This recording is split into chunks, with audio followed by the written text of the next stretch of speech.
Welcome, all my Washington brethren and sistren. I am your man and resident Washington football team fan, Lou. Thank you for joining me on the Washington Football Report. So, that's a mouthful, man. HTTWFT. All right. I'm going to have to get used to saying that. And I don't want to get too used to saying that because this is only for 1 year. But in the meantime, it's the right thing to do. We've talked about it already. We'll talk about it some more. As a matter of fact, that's going to be the first topic that we tackle tonight.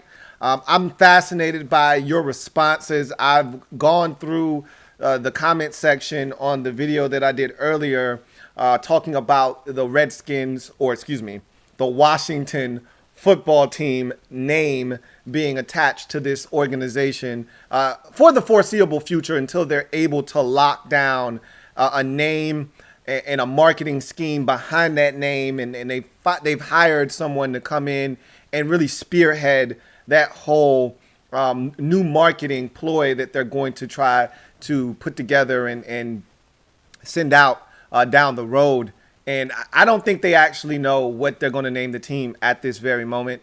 Hopefully they're listening to the fans when they decide to do this. There was that scare earlier in the week with the Sentinels, which I was like, are you serious right now? Like, you're kidding, right? Like, you're playing with me. Like, you're not really going full replacements on me, are you? So, and there was a rumor that, similar to Snyder, 10 years ago, floating out the name of or some what was it 15, man, we're getting old, like 15 years ago, when he floated out the name of the ex New York Giants head coach John Fossil, to see how we would respond to that. Jim Fossil, excuse me. John is his son, the wonderful special teams coach that's now in, I believe, Dallas now, but it was Jim Fossil that he floated out to see how we would react. We revolted, and he ultimately hired Jim Zorn, which was a disaster. But that's another story for another day. So here we are, Washington football team, better than Washington Football Club.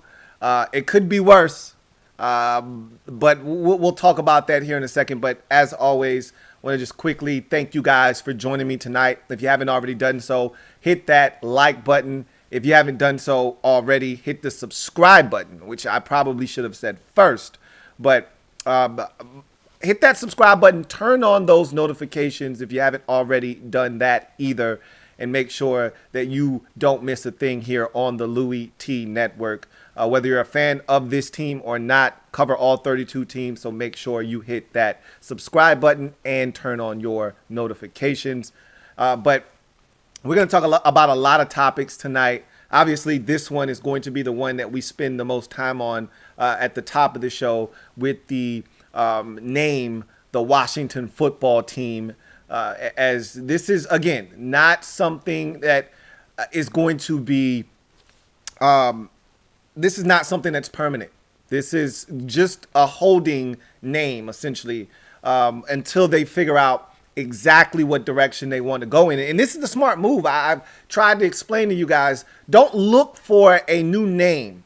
Bateman, the guy that they just hired to come in here and really spearhead this whole rebranding launch, he pretty much came in and said that, look, this is a 12 to 18 month process that you're trying to condense into this short period of time. There's just no way to do this. You can't just roll this out. There's a lot that goes into this. And so this is the right way to go about it. I didn't want them to rush into this, some knee-jerk reaction, some ridiculous name that ultimately we want changed. Figure this thing out. Go about it the right way. Find the right, look. And, the jerseys, and we'll talk about those here at some point tonight. The jerseys are also something that they said they're going to take a look at, because we saw some little prototypes today. We saw them do some photoshopping on the team website. And, they said, look, we're going to test these out. obviously some minor tweaks here and there. Obviously, the new logo will probably more likely than not be on the helmet in instead of the numbers. But if the jerseys go over well this year, they may not do much to the jersey. They've already come out and said, look, we're not tweaking the color scheme, which is something that a lot of us didn't want them to touch. It's bad enough they came after the name, at least to let us have our colors. And I know some of you wanted to just start clean and flush it all and start anew, colors and all. I did not agree with that sentiment, however. I much rather keep the burgundy and gold. Let us keep some part of our past and some part of our history. And so at least the colors seem to be here to stay. But they said they're going to take a look at the uniforms, how they look on the field, how it's, responded to by the fans, how the players feel about it. And if everything kind of goes well with that, they're going to keep those uniforms. Kind of hard to tell what exactly the uniforms are going to look like. We're going to talk about that at some point today, though, and I'll have a visual for you guys that haven't seen it. Most of you already have seen the uniform, so it's kind of hard, and we'll talk about it a little bit more as we get into that. But also tonight on the docket is the rookies have signed their contracts. That is music to my ears, because for a while I was looking around the league and all these rookies were starting to sign, and no sign of any Redskins rookies outside of the guys that had signed early in the process, which were your later round guys. The big name guys, Chase Young and Antonio Gandy Golden, Antonio Gibson, none of these guys, Kamal Ishmael, none of these guys had signed. And I was like, Sadiq Charles, what is going on? Obviously, the COVID situation mucked everything up, but it was good to start to see those guys put ink to paper. It makes me start to feel like this is becoming real. We'll talk about that a little bit later on, because now I'm starting to get the juices flowing. Next week is the start of training camp. What is it going to look like? Will there even be a start to training camp? We'll talk about all those things tonight. I'm getting that itch, though, and I feel like the NFL is doing their best to try and scratch it. So we'll get to all of those things at some point tonight on the show. But as always, I want to make sure that we jump into the super chats and get through some of those, and then we'll get through to some of our topics. I see some of you in there in the super chat with wishing me happy birthday. Thank you. I don't know how you guys found out. You are super sleuths, because I haven't said anything. But yes, it is in fact my birthday, which is why 23 is the best number in the world. July is the best month out of the U.S. or world calendar, I should say. And I thank every single one of you for the well wishes. Happy birthday. I see somebody wish me happy 68th birthday. I feel 68. All right. But thank you to all of you guys. And the best gift that I can get is just you guys being in the chat and chopping it up with me tonight on the show. So thank you guys so much for chopping it up with me on my birthday. So with that being said, let's get to the proceedings this evening. We will start with a super chat from, let's see, Jose Martin. Thank you for the super chat, Jose Martin. Greatly appreciate you, Jose, who writes, happy birthday, Louis. Hail to the Washington football team. Thank you for the super chat. Thank you for the happy birthday, Jose. Hooray for Jose. Thank you for wishing me a happy birthday, and it's been a great day, and I look forward to many, many more of these, and I look forward to spending many, many more of these with you guys. So thank you once again for the super chat, Jose. Hail to the Washington football team indeed. HTTWFT. Okay, and that's actually trending on Twitter right now as we speak. So we've still got a little bit of power as as Washington football team fans. Okay, we've still got a little bit of power. We still got a little bit of ammunition, man, left in the gun. Not sure at times how much power we still are able to wield around here, but it's good to know that when we want to, we can get something trending. We did it with fire, hashtag fire Bruce Allen. We did it today with the HTTWFT, and we also did it with hashtag Washington football team. Not all of it is us, but nonetheless, I'll still take credit for it anyhow. Thank you for the super chat, Jose Martin. Got another super chat. This one is from my man J Moo. It feels like it's been a long time, J Moo. All right. Feel like you've been a stranger. Maybe you've just been lurking. Whatever the case may be, nice to talk to you. Nice to chop it up with you, J Moo. My man J Moo. Thank you for the super chat. Who writes, what up, Lou? No way I'm going to a game this year. I probably will stay home till masks aren't necessary. So I hear where you're coming from there, but me being a guy that goes to the gym and I do my full workout with a mask on, I don't have a problem keeping a mask on my face.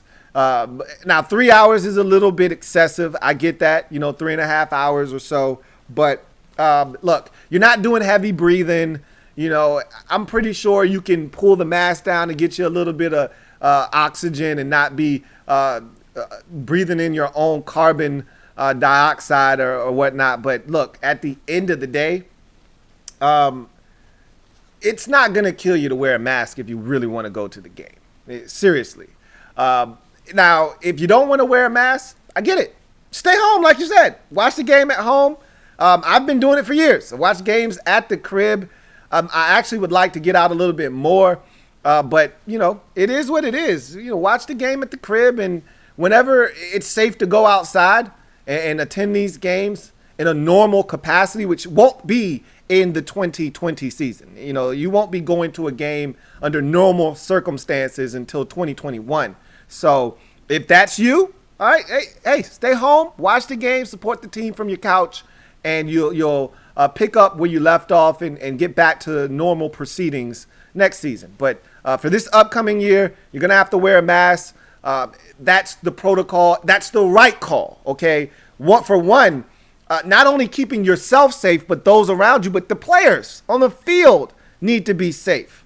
And the last thing they need is to catch corona from a fan in the stands who decided they didn't want to wear a mask. And I get it. Your breath and your vapors shouldn't be traveling that far, but you just never know. So at the end of the day, it's either mask or stay home. And if you're choosing to stay home, I get it. I totally understand. It is not the most comfortable thing to wear a mask, but it's not, the worst thing in the world either. Thank you for the super chat, Jay Moo. Greatly appreciate you. Got another super chat. This one from Santiago Tradell. Thank you for the super chat, Santiago Tradell. Feels like it's been a little while since we've chopped it up as well. I'm glad to hear from you. I know you've got some underlying issues there. Glad to hear from you, which means you're probably doing well and in good spirits and good health. So glad to hear from you, Santiago Tradell, who writes, happy B-Day, Lou. Ready to hear TD song. That will be really interesting if they even do it this year. Maybe they get away from it this year and get back to it when they have a name that actually kind of fits into the song. Maybe they'll tweak the song to make it all fit. That is really interesting that you bring that up. And we won't get to test it out in the preseason because there is no preseason. So, it'll be interesting to see just how that fight song goes, that touchdown song goes when the Skins score or the Washington football team scores. And so will be pretty interesting. You're right about that. I can't wait to see how that actually goes. Thank you for the super chat, Santiago Tradell. Got another super chat. This one from Chris Lou. Thank you for the super chat, Chris Lou. Greatly appreciate you, Chris Lou, who writes, happy B-Day, young Lou. Wishing you all the best. Thank you, thank you, thank you. Greatly appreciate that. Thank you for the well wishes. Thank you for the birthday shout out. I really do appreciate that. You only get these once a year. God spare life, and I'm thankful to be able to share this with you guys. Again, I don't know how you guys found out, but I am thankful nonetheless because I wasn't going to bring it up. I'm not that kind of person, but I really appreciate that, Chris Lou. Really appreciate you. Thank you for the super chat. Got another super chat. This one from my man BD. As always, holding me down. Thank you for the super chat, Barrett Downing.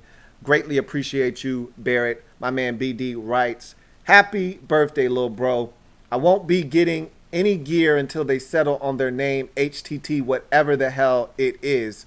Respect. I totally get that. I wouldn't, if I were you out there, I would not invest in anything. It dawned on me when the whole thing happened. I remember my man JP was so excited when Chase Young was drafted. And JP was like, yo, I'm getting me a Chase Young jersey. And look, you can still rock your old Redskins gear. It's throwback gear now, okay? The Redskins gear that you have in your closet, that you have in the storage, that's officially throwback gear now. So even when it's no longer in vogue, you still can rock your gear and it's okay. It's a throwback. You know what I mean? So don't throw your stuff out. Just know that it's now vintage and that some of it may actually hold some value, depending on the shape that it's in and this, that, and the third. So don't get rid of your stuff if you still have it. There's still some value in having that stuff. But I remember JP going out and getting that Chase Young jersey as soon as he was drafted. And oops, it's still going to be a jersey that looks pretty similar to the ones I think they're going to be wearing on the field. And we'll have that discussion when we get to the uniform discussion at some point in the show tonight. But there are some tweaks to the jersey. It is going to look a little bit different than the one he bought. So I wouldn't pull the trigger on any merch for the upcoming season unless you're a diehard and you don't care and you want to support the team. That's your prerogative. I wouldn't do that if I were you. I would wait until, as my man Barrett Downing said, I'd wait till they roll out the brand new logo and nickname and everything, and you get to see what everything's going to look like, because this isn't, I don't think, going to be permanent. I think the jerseys actually might be something that they don't veer too far away from. But guess what? There's still going to be some minor tweaks to it. I think Nike is going to have a little bit of their fingerprints, because the Redskins uniforms were one of those unis that you didn't touch. Now that they're the Washington football team, I think Nike's going to have a little bit of leeway as to how they're able to maybe make some tweaks to the jersey next year when there's a new nickname for the Washington football team. So we'll see what happens. I wouldn't touch any merch if I were you. If you want to get a new, hat or something like that, knock yourself out. That's not a big investment. But when you start talking jerseys, jackets, things of that nature, that's going to set you back a nice piece of change, I'd hold off on that if I were you. But again, I can't tell you what to do. If you want to support the team, if you want to go out, you think these are clean and you like the way that they look, and you want to go get you one, because at some point, this could potentially be vintage. The jerseys that they wear this year, we might say 15 years down the road. Remember that one year when they changed the name and they had that Washington football team uniform for that 1 year? Remember those? Those were pretty dope. So maybe you do want to invest. But right now, for me, I wouldn't necessarily mess with it like my man BD said. But we'll see. We talk all of that nonsense now, and then we see the gear on the field with these players wearing them, and we might say to ourselves, look, man, that's pretty damn dope. And you might end up copping something. So we'll see what happens. But as of right now, I'm a little skeptical, so we'll see what happens. Thank you for the super chat, Barrett Downing. Greatly appreciate you. Got another super chat. This one from Daily Grind. Thank you for the super chat, Daily Grind. Greatly appreciate you. My man Daily Grind writes, happy birthday, brethren. HTTR for life. All right. Appreciate you, Daily Grind. Absolutely. In the back of my mind, always in a space in my heart, it will always be HTTR. Now, maybe it will be HTTR anyway when they rebrand and come out with the new nickname. Maybe we'll be back to HTTR like we're supposed to be. But For the meantime, look, I think they're all over the place with this thing. This could be HTTS. This could be HTTR. This could be HTTT. Like, I don't know what is going on. It could be HTTM. I have no clue. HTTW. All of those things are on the table at this point. I don't think he's leaning towards one way or the other at this moment. But the Bateman guy that they hired, that they brought in, he seems like he's got his head on his shoulders. And he seems like a guy that might actually take the pulse and the temperature of the fan base. That's his job as a brand marketer, to actually figure out what is what's the streets saying? What are people actually saying? Because again, if you're looking to turn this into a money-making opportunity, you got to get behind the name that people are supporting the most. And we all know what that name has been throughout this process. And we'll see if they decide to go in that direction. Thank you for the Super Chat Daily Grind. Greatly appreciate it. Got another Super Chat. This one is from Jake Willis. What you talking about, Willis? Appreciate the Super Chat, Jake. Jake writes, Happy Thanksgiving. Just kidding. Have a good birthday, Louie. Hey, thank you so much. I greatly appreciate the well wishes, Jake. And happy Thanksgiving to you, too. The famous Daniel Snyder opening line of the Ron Rivera Welcome to DC presser. You know, I'm hoping that it's a happy Thanksgiving for us this year. You know, that includes some football. If we're talking real talk, you know, hopefully our Thanksgiving includes some football, because, again, we are supposed to play on Thanksgiving if we get that far into the season. So hopefully it is a happy Thanksgiving for us. But, you know, thank you for the well wishes, Jake. Greatly appreciate you. Got another Super Chat. This one is from Rashad Brooks.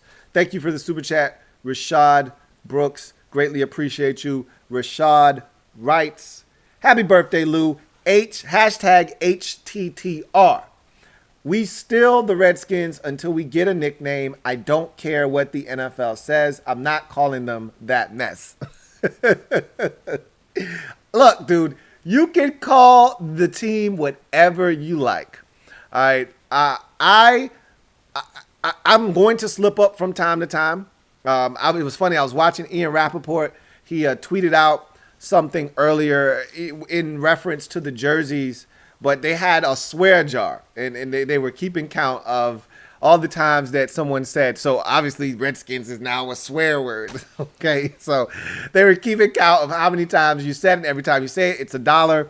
And in a short period of time, Ian Rappaport had already said Redskins 3 times. So, look, it's going to be tough for a lot of people. It's going to be a transition and a change that some people aren't looking to make and won't make, and they'll forever call the team the Redskins, and that's their prerogative. Again, I can't tell you what to say out of your mouth, and I don't think Redskins is a bad word, and no one's going to shame me into feeling like it's a bad word. I'm sorry, I don't feel that way. Some may feel that way, and if you are an Indian and you tell me that word makes you feel uncomfortable, I won't use it. But again, that's not how I feel, you know, and it's not the N word for people that like to bring that up. That's not what this word is. So, you know, we can stop with that conversation. In any event, you can call the team whatever you like. And if you want to continue to call them the Washington Redskins, so be it. I was going to keep calling them the Redskins until they came out with the new nickname. But as I mentioned to you, a while back, I didn't think they were coming out with a new name anytime soon, which is why, you know, I went on my little mini rant about the Washington Football Club. Like, I don't want to be called that. They got to call us something in the interim, though, because this is a process that you can't rush. Like, a lot of people were thinking any day now, new name's going to drop. Not exactly. Not exactly, you know, and I didn't think that the new name was coming in. Honestly, if I'm the Redskins organization, new name's not coming until after 2020. I talked about that on my video that I dropped earlier. I'm not dropping a new name until 2021. You know, after this season is done, if the Redskins aren't any good and their season's done at the end of December, then in January, early January, boom, I got my new name. I've already figured everything out, got marketing strategies. I'm ready to roll it out. And voila, here we go. As we get into the offseason, new name, new merch, new logo, let's go. That's how I would play it, but I don't know what they're going to try to do here. I know that they've talked about scrubbing clean the Redskins logo and name from everything by September, 11th or whatever day it is that the season actually takes place when the Redskins host the Philadelphia Eagles in week 1 at FedEx Field. So we'll see if they get that done in enough time, but it'd be really far-fetched to me to have them have a name and be ready to move forward with that by the time the season starts. I just think you should just wait till next year. Give yourself some time to mull over the decision. This is a big decision. This is what you're going to call your franchise. You don't want to get this wrong because you don't want to be in this spot again. This is something you only want to do one time and one time only. It's like getting married. You just want to do it once. Hopefully you get it right. You don't want to do this again. All right. And we've seen this organization F some things up multiple times, none bigger than the quarterback position. It's the reason why we haven't had sustained success.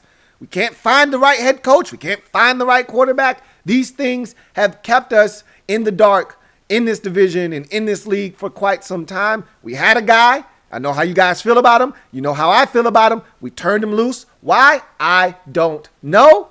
But when you've had as much trouble finding a guy at that position, you don't let him walk. And if you're Daniel Snyder and the rest of this organization, you got one shot to get this right.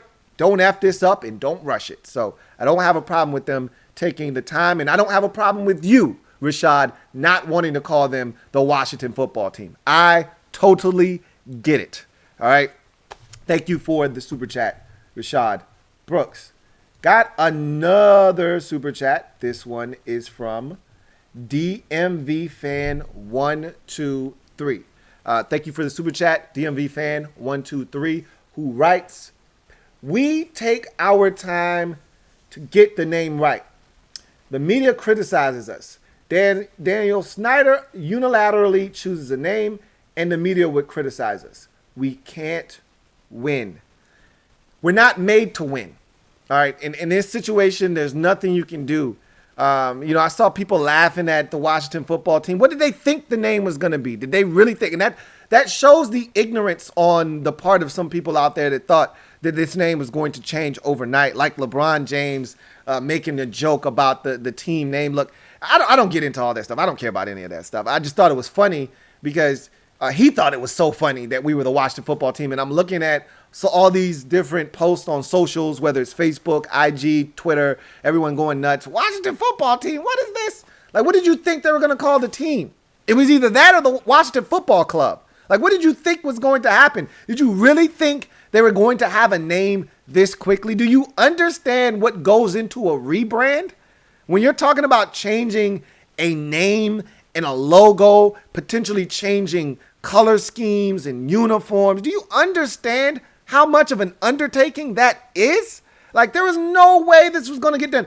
The fact that they banished the nickname so quickly, it was mind-boggling. It went from, hey, it's under review, which, look, they didn't need to review anything, all right? They were just trying to get more time to figure out how they wanted to play it because they knew, what was up. It's not like this name change just got sprung on them all of a sudden, and this is the first time they had ever heard of it, and they were caught off guard and by surprise, and they were taken aback by the outrage of the name. They've been dealing with this for years. When Daniel Snyder took over the team, he was dealing with this. So you're talking about 2 decades of this stuff kind of building and getting to a crescendo and finally something having to be done. So it's not like that was a surprise. So when, they came out with the whole, this is under review, it was only a matter of time before something changed, which is why I did the video saying, hey, this name is not going to last much longer. And then lo and behold, a few days later, boom, name's done.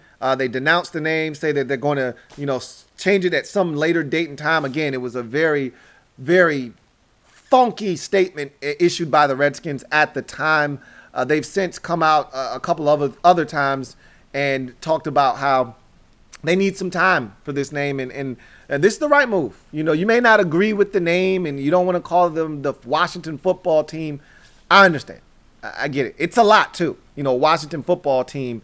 That's a mouthful. But at the end of the day, it's better than them rushing into some name like the Sentinels and being stuck with that. Like, nobody wants to go through this again, so get it right, figure it out.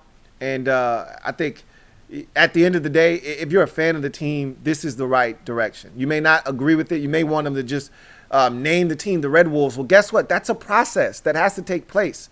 There's a university, Arkansas State, that actually owns the rights to the name Red Wolves. So there's actually steps that have to be taken in order for the Redskins to get the clearance to be able to use that name, to get the rights, the ownership, all of the properties that go along with that name. There's a lot that goes into this, a lot of legalities. This is why this can't just happen overnight, whether it's Red Wolves or Red Hawks or whatever, nickname they decide to choose. There's going to be a lot that has to happen before you can roll that thing out. So this is a process, no doubt about it. And I think it's one that they need to make sure they take their time, do their due diligence, and get it right.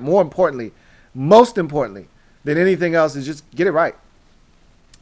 Thank you for the super chat, DMV fan 1, 2, 3. Got another super chat. This one from Redskins Bay 12th Man. Thank you for the super chat, Redskins Bay 12th Man. Greatly appreciate you. Redskins Bay 12th Man writes, "What's good, BL? It's tough being a fan for 40 years. I'm going to just wear my Army fatigue gear and hope that pervert, the franchise killer Daniel Snob, stay out of the way and let football folks lead this franchise." Again, I'm not mad at you. Can never go wrong with Army fatigues. They never go out of style. Okay, doesn't matter what happens, what's going on. Army fatigues always in style. All right, so you go back to the 80s with the Miami Hurricanes getting off of the plane in their Army fatigues in the national championship game. You go to the 90s where Army fatigues were all the rage. I remember I had some Army fatigues. They were all the rage in the 90s. If you were cool, you had a pair of Timbs and some Army fatigues. Nobody could tell you nothing, and so Army fatigues never go out of style. So you're definitely not wrong there.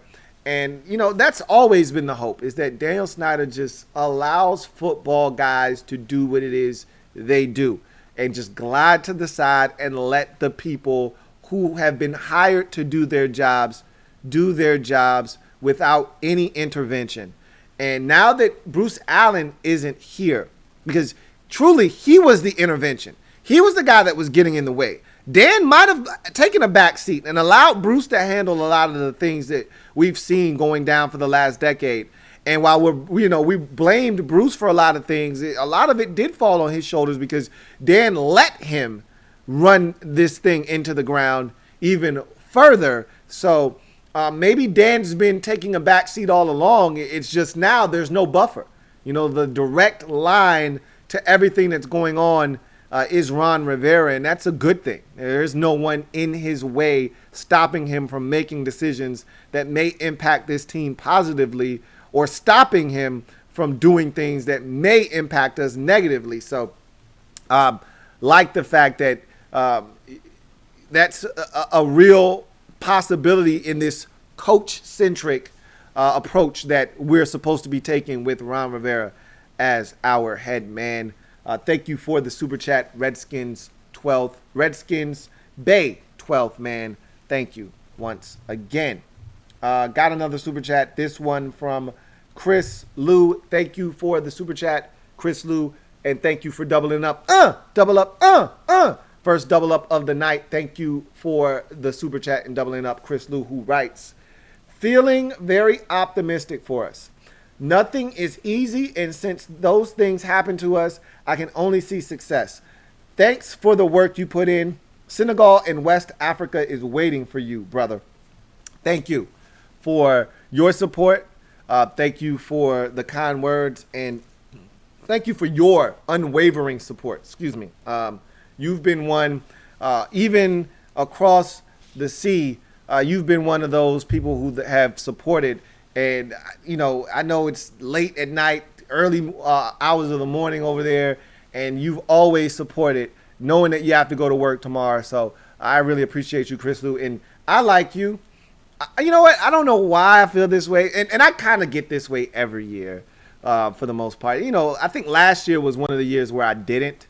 But every year I around this time when I start getting that itch, when I start smelling freshly cut grass and I start expecting football, I start to think, why not us? Why can't this be our year? You know, last year I didn't. If you remember last year, I was pretty negative. I told you we were going to stink. I didn't expect anything from this football team last year. I thought we were going to be really bad. I don't think we're going to be very good this year, but I don't think we're going to be as bad as we were last year. You know, there was nothing really good that could have come from last year other than getting the second pick in the draft and selecting Chase Young. That was really the only good thing that could come out of last season because Jay Gruden was a dead man walking. This was not a very good roster. The quarterback position was a mess. When you're going into the season with Case Keenum as your starter, you've got problems on your hands, okay? So, and the defense was still a mess. Nothing had really changed on that side either. So now you fast forward to 2020, and I'm a little bit more optimistic. I feel really good about Dwayne Haskins. It sucks that Kelvin Harmon got injured, and, you know, that was already a position that we talked about being a little thin, you know, and guys are going to have to step up, prove some people wrong out there. And, you know, so now you're down to 3 guys, really, at that position that you trust. Or I can't even say that because, well, yeah, I feel confident in the 3 guys. Even though you can't trust a guy that's never, you know, played at this level in Antonio Gandy Golden, the Gandy Man. Can't really say I trust him, but I'm excited about the potential. So, you know, but when I look at this football team and I look at the talent, this is the first time I say to myself, we're trending in the right direction talent-wise. We're not there. We're not even close to where we need to be, but we're trending in the right direction. And I think we're going to prove that this year if we are allowed to play football or if they, excuse me, I'm not playing anything.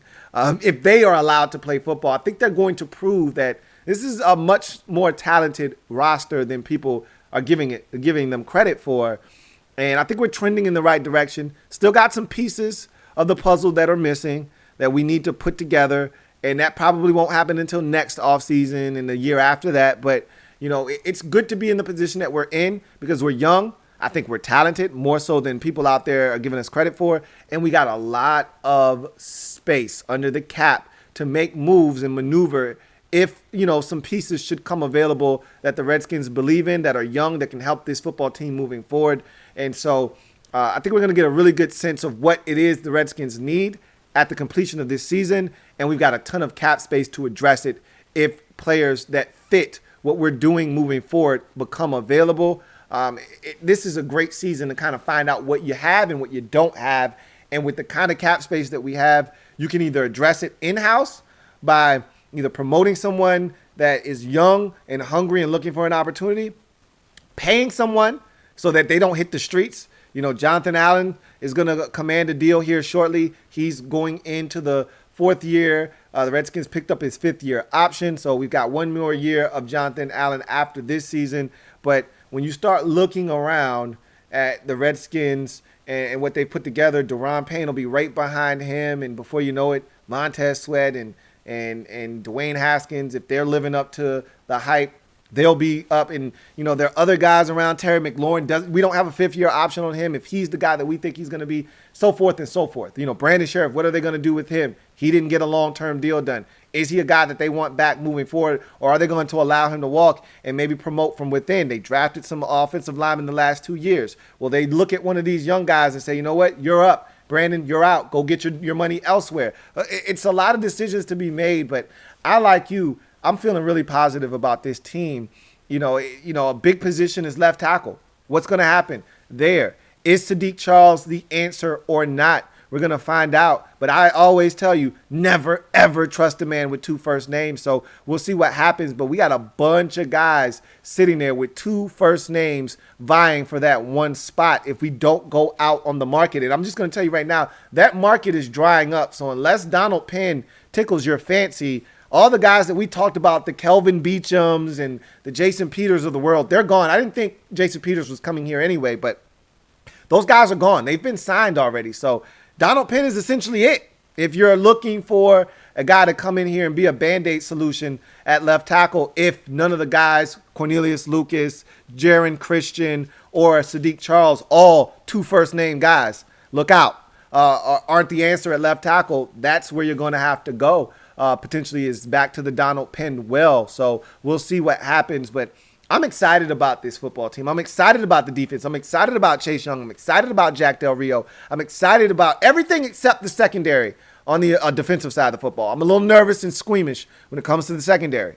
But I'm excited about the defense. I'm excited to see what it looks like. I'm excited about the offense. I'm excited to see Dwayne Haskins in year 2. Year 1 in this Scott Turner system, but still, year 2 determined to prove the naysayers wrong, in great shape. I'm excited about the running back position. I'm excited about Antonio Gibson. I'm excited about Antonio Gandy Golden, the Gandy man. I'm excited for year 2 of Terry McLaurin. I'm excited for every position except tight end on offense. So, I'm excited. I'm excited just like you. I don't know if that excitement is going to yield victories. At the end of the day, that's what it's all about. But I do think that this season, whether this is a good football team or not, we're going to find out a lot about this team. We're going to find out if Dwayne Haskins is the real deal or not. We're going to find out if we've got some pieces here to move forward with, defensively and offensively. Can any of these tight ends play? We're going to find that out this year. We're going to find out a lot of things. What do they think about the running back position? Because we got a lot of young guys, but you still got old man AD out there, probably at the top of the depth chart in front of all of these guys. Can Darius Guy stay healthy finally? We're going to find out a lot. What do they think of, J.D. McKissick? Is he going to make the football team? What do they think of Bryce Love? We had all this discussion about him potentially getting cut. I don't think there's any way he doesn't make this football team, but what do they think about Bryce Love? We don't even know. We don't know what they think about a lot of these players. I was on the Washington football team website, and I was reading an article, and it was talking about, how John Bostic is expecting a breakout year this year. And I'm thinking, John Bostic should be backing up our starting middle linebacker, but who knows? John Bostic may be starting, and when you listen to Jack Del Rio talk, sounds like John Bostic is the guy that they're going to be relying on heavily on this team with all these young players. They like the veteran presence and leadership that John Bostic brings to the table. So I don't actually know what is going to take place. I don't know if it's going to yield us victories or not, but I, like you, am very excited, Chris Lou. Thank you for the super chat. Got another super chat here from Redskins Bay 12th man. Double up.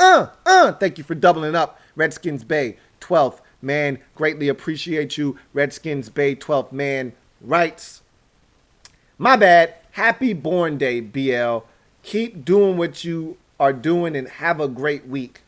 Hashtag salute. Appreciate you, Redskins Bay 12th man. Thank you so much for the love. Appreciate you doubling up. And thank you for the well wishes on this very special day for me. Thank you. Can't thank you enough. Thank all of you guys for the well wishes and the donations on this day. Thank you so much for the super chat, Redskins Bay 12th man. Got another super chat. This one is from DMV Pride 10. Thank you for the super chat, DMV Pride 10. Greatly appreciate you. DMV Pride 10 writes, I'm feeling the Alabama style fit with the numbers on the helmet. I'm all for the front office taking their time with this process. It doesn't look all that bad, and I wasn't expecting it to look bad at all. As a matter of fact, let's take a look at the jerseys right now. I think this is a good time right now to take a look at the uniforms. And so what you see in front of you are all of the uniform, all of the jerseys. And so the ones on the outside that you see, these are all uniforms that the Washington football team photoshopped on their website. So this is what they envision the jerseys looking like for the upcoming season. So again, all they did was pretty much Photoshop the jerseys from last year. The colors slightly varied. They look relatively on par with what we've seen from this team in the past from a color standpoint. But the helmets have all been altered to show the numbers on the side of the helmet. Now, here's the interesting piece of this. This is the question I have when we start talking uniforms.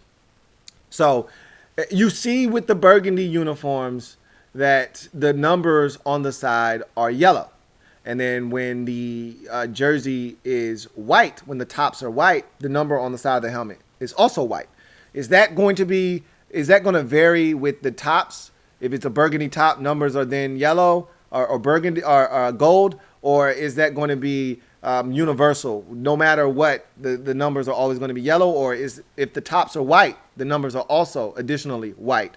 That's something to look at. But the thing that I find the most interesting, and you look at the picture, and that's the prototype, the one you see in the middle, is the one that has been making its rounds on socials. Adam Schefter threw it into his tweet, and he had the big bombshell tweet today in terms of dropping the name of Washington football team. And he had the story on ESPN.com about how the uniform is going to stay the same in terms of the color scheme, but the numbers are going to be on the side of the helmet.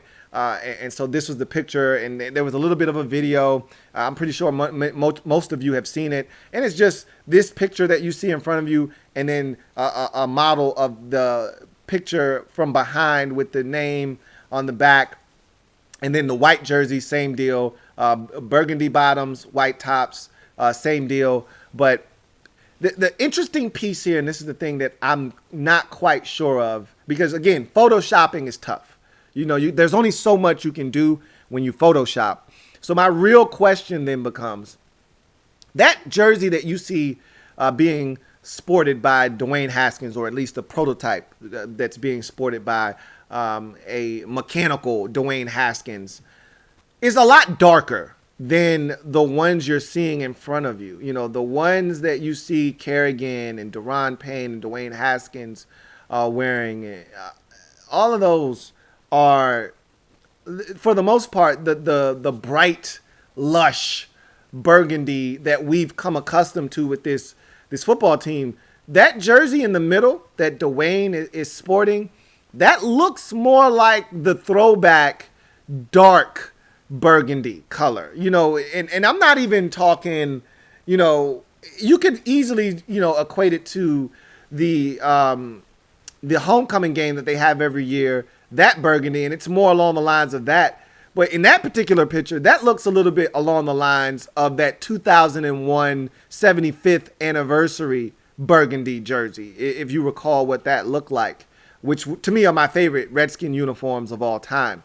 But, with Darryl Green and LeVar Arrington, those uniforms are absolutely ridiculous. Nonetheless, that it looks that kind of dark to me. Maybe that's a little too dark. Maybe it's more along the lines of the homecoming uniforms that they wear every year.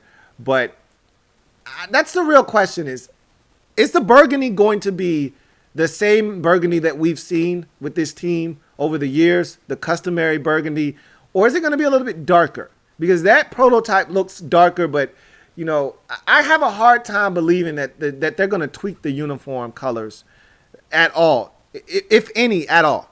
I think it's going to be much of the same status quo. Instead of it saying Redskins, it's going to say Washington.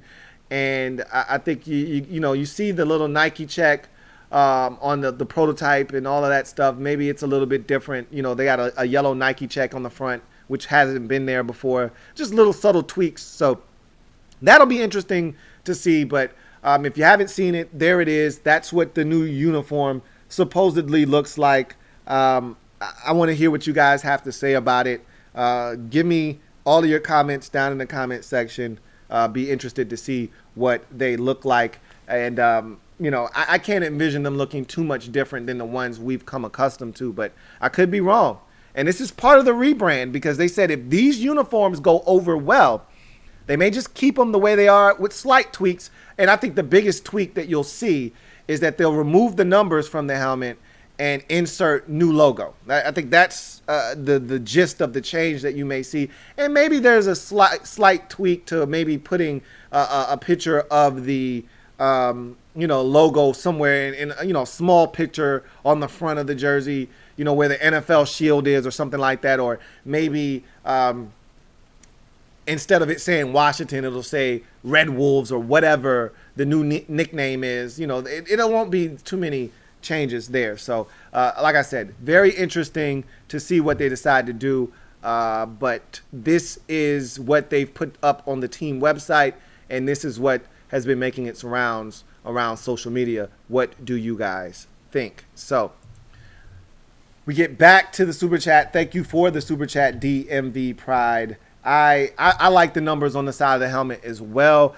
We are not the only team to be sporting numbers on the side of the helmets. If you recall, the Chargers changed their uniforms this year. Part of their rebranding is the numbers on the side of their helmets. They're going kind of back to their AFL roots where they had their numbers on their helmet back in the day.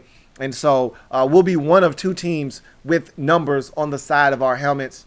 So we'll see how that look goes for both of those clubs. But I, like you, have no problems with the numbers on the side of the helmet. And I wonder if they're going to go to more of a matte look for the helmet color, or is it going to be, that shiny look that we've seen from this team in the past. That matte look is more of what you get when we do the throwbacks on the homecoming games.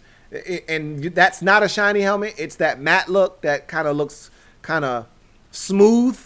So are they going to go with that look, or are they going to keep the helmets shiny and glossy? We'll see. That's another question that I have as well. Thank you for the Super Chat, DMV Pride 10, and I'm glad that the front office is taking their time with this process, not to be rushed at all. This is not something that you rush.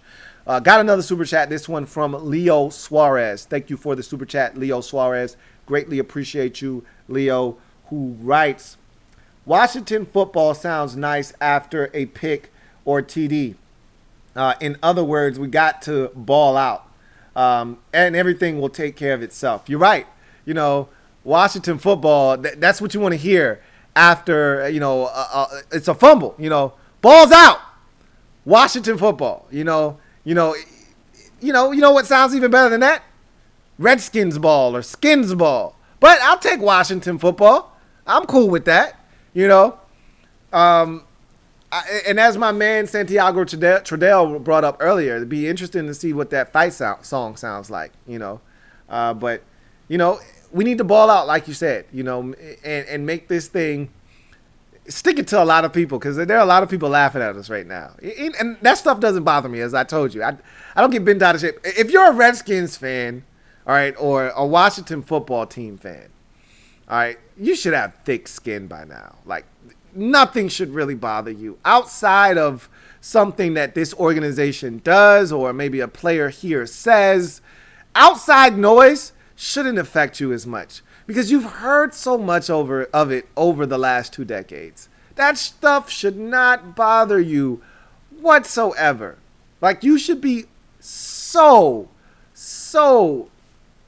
in tune to tuning out noise, because we get so much of it.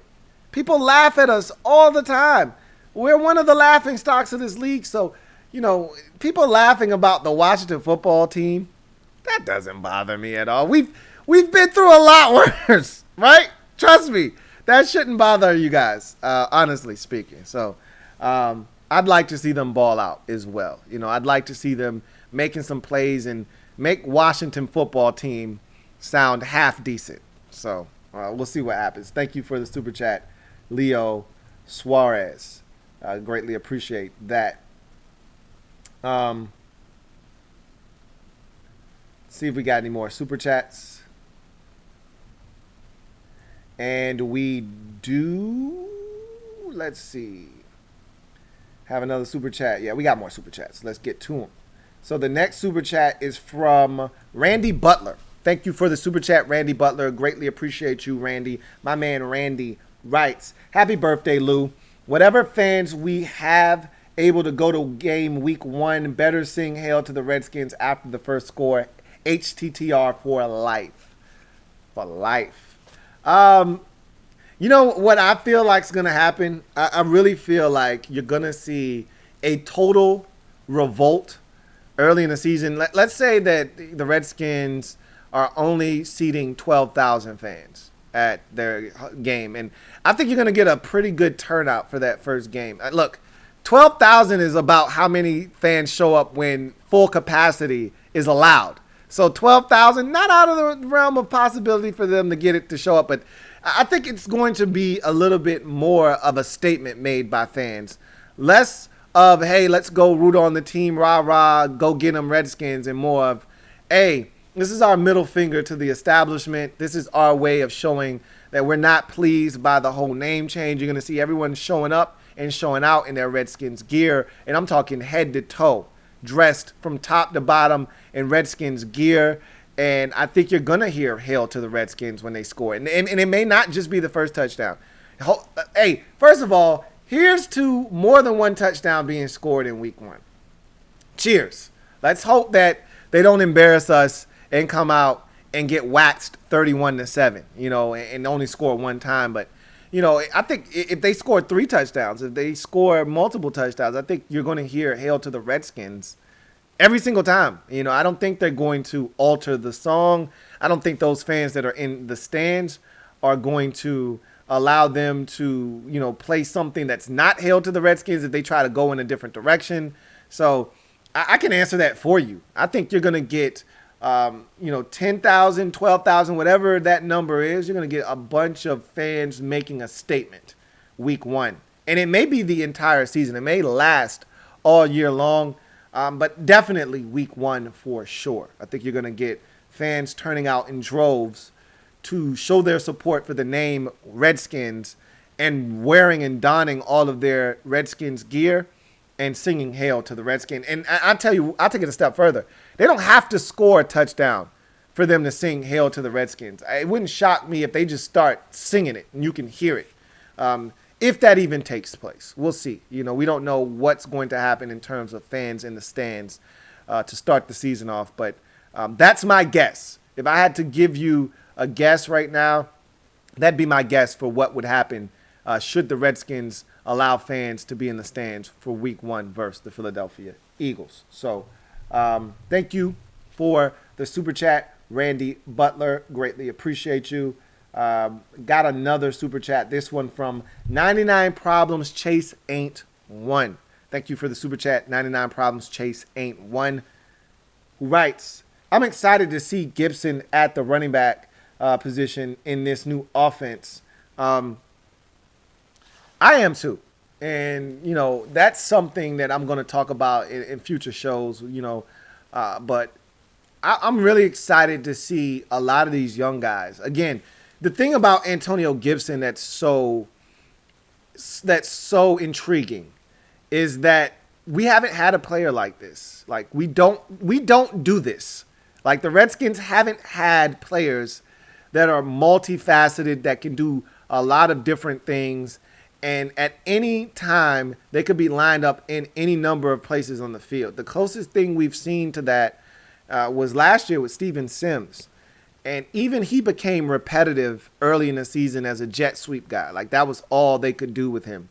Finally, as we got later into the season, they figured out, oh, this guy actually played receiver at Kansas. And, oh, yeah, he can catch. So let's throw him the football, too. Like we don't have to just use him as a gadget guy. He can actually catch the football, too. So, with Gibson, when's the last time the Redskins had a running back that they could play at receiver, that they could line up at H-back, that they could line up at tight end if they want to? The guy's 230 pounds. They can do a lot of things with Antonio Gibson, and they could line him up in the gun. He could even be wildcat if they wanted to do that. Like there's so many things they can do with this guy. Slot, out wide, motion from the backfield into the slot. Start out at H-back and then motion into the backfield or vice versa. Like there's so many things they can do to create mismatches with Antonio Gibson, and that's not something that we've seen here with this football team in forever. I can't remember the last time we've had a guy like that. We've seen those guys around the league. Those guys usually don't end up here. So, that's a lot of fun. That's intriguing. That's something that I can't wait to see unfold on the football field. So I, like you, am definitely excited to see what Antonio Gibson brings to the table. Thank you for the super chat, 99 Problems Chase Ain't One. Got a super chat from King of the North. Thank you for the super chat. As always, King of the North, thank you for holding me down. Greatly appreciate you, King of the North, who writes, magical thinking time. Oh, this should be good. Let's see what he says. If we win the Super Bowl this year, would you want the name or unis to change? Super hypothetical. So this is really magical thinking time. You're right, King of the North. I can be superstitious at times. I'm not as superstitious as I once was. When I was a kid, I was so superstitious that I would pick a spot on the couch, and if the Redskins were playing well, I wouldn't get up from that spot on the couch. If I had to pee, I wouldn't get up. If I was thirsty, I wouldn't get up. I wouldn't move from that spot on the couch. I'm not that guy anymore. But that being said, I am somewhat still superstitious a little bit. And if the Redskins, they wouldn't even have to win the Super Bowl this year. If the Redskins somehow won the division and won a playoff game, let's say the Redskins went 10-6, won the division, won a home playoff game, and lost on the road in the divisional round. I'm like, hey, wait a minute. We might have something here. Now, I still want the name to change. That's even if they won the Super Bowl. But the uniforms and that kind of thing, I'm like, hey, slow down a little bit. Hey, let's keep these threads. These seem to be working. But the Washington football team, no, that's got to go. That can't be your permanent name. That can't be something that you call yourself moving forward. So I don't care if the Redskins won 2 straight Super Bowls as the Washington football team. You got to find yourself a team nickname. All right. Bottom line, that can't be the name moving forward. That's got to be temporary. So but the jerseys, the helmets, I'm like, hey, even though you got a new nickname with a new logo, let's keep the numbers on the side of the helmet. That's kind of working for us right now. If it's not broken, let's not fix it. That kind of thing, I'd be definitely banging that drum. But, I can't be the Washington football team for the next 20 years, 40 years, 60 years. No, that can't happen. So that's a hard pass for me on winning the Super Bowl and wanting to retain the Washington football team. But the jersey and the numbers on the side of the helmet as opposed to the logo, where you going with that? That's a winner right there. We won a Super Bowl with that. Let's keep that intact. Let's keep that in place. So that's how I would go with that magical thinking time hypothetical that you just posed. Thank you for the super chat, as always, King of the North. Got another super chat. This one from Tony P56. Thank you for the super chat, Tony P56. Greatly appreciate you. Tony writes, signed all these Bama boys. Now Snyder making the team look like Crimson Tide. LOL. Absolutely. Like, it's only fitting. And, I thought about that. That's why I brought up Bama when I talk. Because there's a lot of teams in college football that wear their numbers on the side of their helmets. Like, Georgia Southern wears their numbers on the side of their helmets. Like, I could have listed a bunch of teams in college football that wear their numbers on the side of their helmet. But the obvious choice and the easiest to spit off was Alabama because we've got so many ex-Bama players on the team. Let's run down the list, shall we, of guys that are ex-Crimson Tide players that are currently on this roster. You've got Jonathan Allen, you've got Ryan Anderson, you've got Deron Payne, you've got Landon Collins, you've got Reuben Foster, you've got Cam Sims. That's 6 right there. I don't know if I'm missing anybody. Ross Pierce-Baker, that's 7 on the offensive line. Sean Dion Hamilton, that's 8. Let's see. I don't think we have any more secondary players. I don't think we have any more linebackers. We don't have any more defensive linemen. We don't have any more offensive linemen from Alabama. We don't have any running backs from there. We don't have any tight ends from there. We don't have any more receivers from there. So 8 players. That's got to be, the most in the league. Got to be, by far and away, got to be the most in the league. I don't think anybody else has even 5. I think the next closest team might have 4 Bama players. So to have 8, now when it's all said and done, when the final rosters are revealed, we may only have 6. 7, I think 7 is a safe number. 6 at the minimum. I can't see us having any less than 6. But that's a lot of Bama players, and now they're gonna, kind of look like what they did when they were back in Tuscaloosa. So It makes a ton of sense. Thank you for the super chat, Tony P56. Rob U with the super chat. Thank you for the super chat, Rob U. Greatly appreciate you, Rob U, who writes, "What up, Lou? What are we going to do to replace Kelvin Harmon? Gary Clark is still out there." What I wouldn't give to see 84 lace him up again, man. That was a lot of fun. I don't know what they're going to do. What Ron Rivera has done and look, it's hard to say what Rivera would do because he hasn't had a normal offseason. As he's mentioned already, at the left tackle position, he would have already done something by now had we had a normal offseason, OTAs and minis and things of that nature. He would have already been able to see, all right, this guy's probably not ready. He's not picking up the offense fast enough. He looks a little out of sorts. Maybe he's not in the best shape, or maybe this guy isn't quite ready for the rigors of the NFL, not up to the speed of the game yet. Maybe he needs a little bit of time to acclimate. Let's get Donald Penn, or let's get a veteran in here. But he hasn't had a chance, so he still wants to see what these young guys have. And I think they're going to take that same approach at the receiver position. Maybe they get into camp and they realize very early on, remember, there are no preseason games. So you're not actually going to see what these guys look like. This could actually be beneficial to the Redskins. It could actually be detrimental to the Redskins. We really don't know what the hell we're getting ourselves into here, because we're not going to be able to see. And again, it's the preseason. Like, you're not going to see a ton of stuff anyway. I mean, how many times have we walked away from preseason games being really disappointed or really excited? I can't tell you how many times we've walked away from the preseason thinking, man, this defense is flying around. Oh, my God. These guys, this first unit, oh, my God, they're flying around the football. They're going to be tough to deal with this year. Only for the defense to stink and be one of the worst in the league. How many times have we done that? The preseason is a damn liar, okay? Makes a liar out of all of us. How many times offensively, when Kirk was here, when Jay was here, oh my God, remember that Cincinnati game? When this offense could not get right. Third preseason game, we're at home, and we just stink offensively. And we're thinking, oh my God, we're going to be terrible on offense. And it couldn't have been further from the truth. So I said all of that to say this. We're not going to know what we're going to put on the field, but I can tell you this. He doesn't know what we have at wide receiver. And the unknown right now is killing us, because as fans, we just assume, well, got to replace Kelvin Harmon, got to go get a veteran.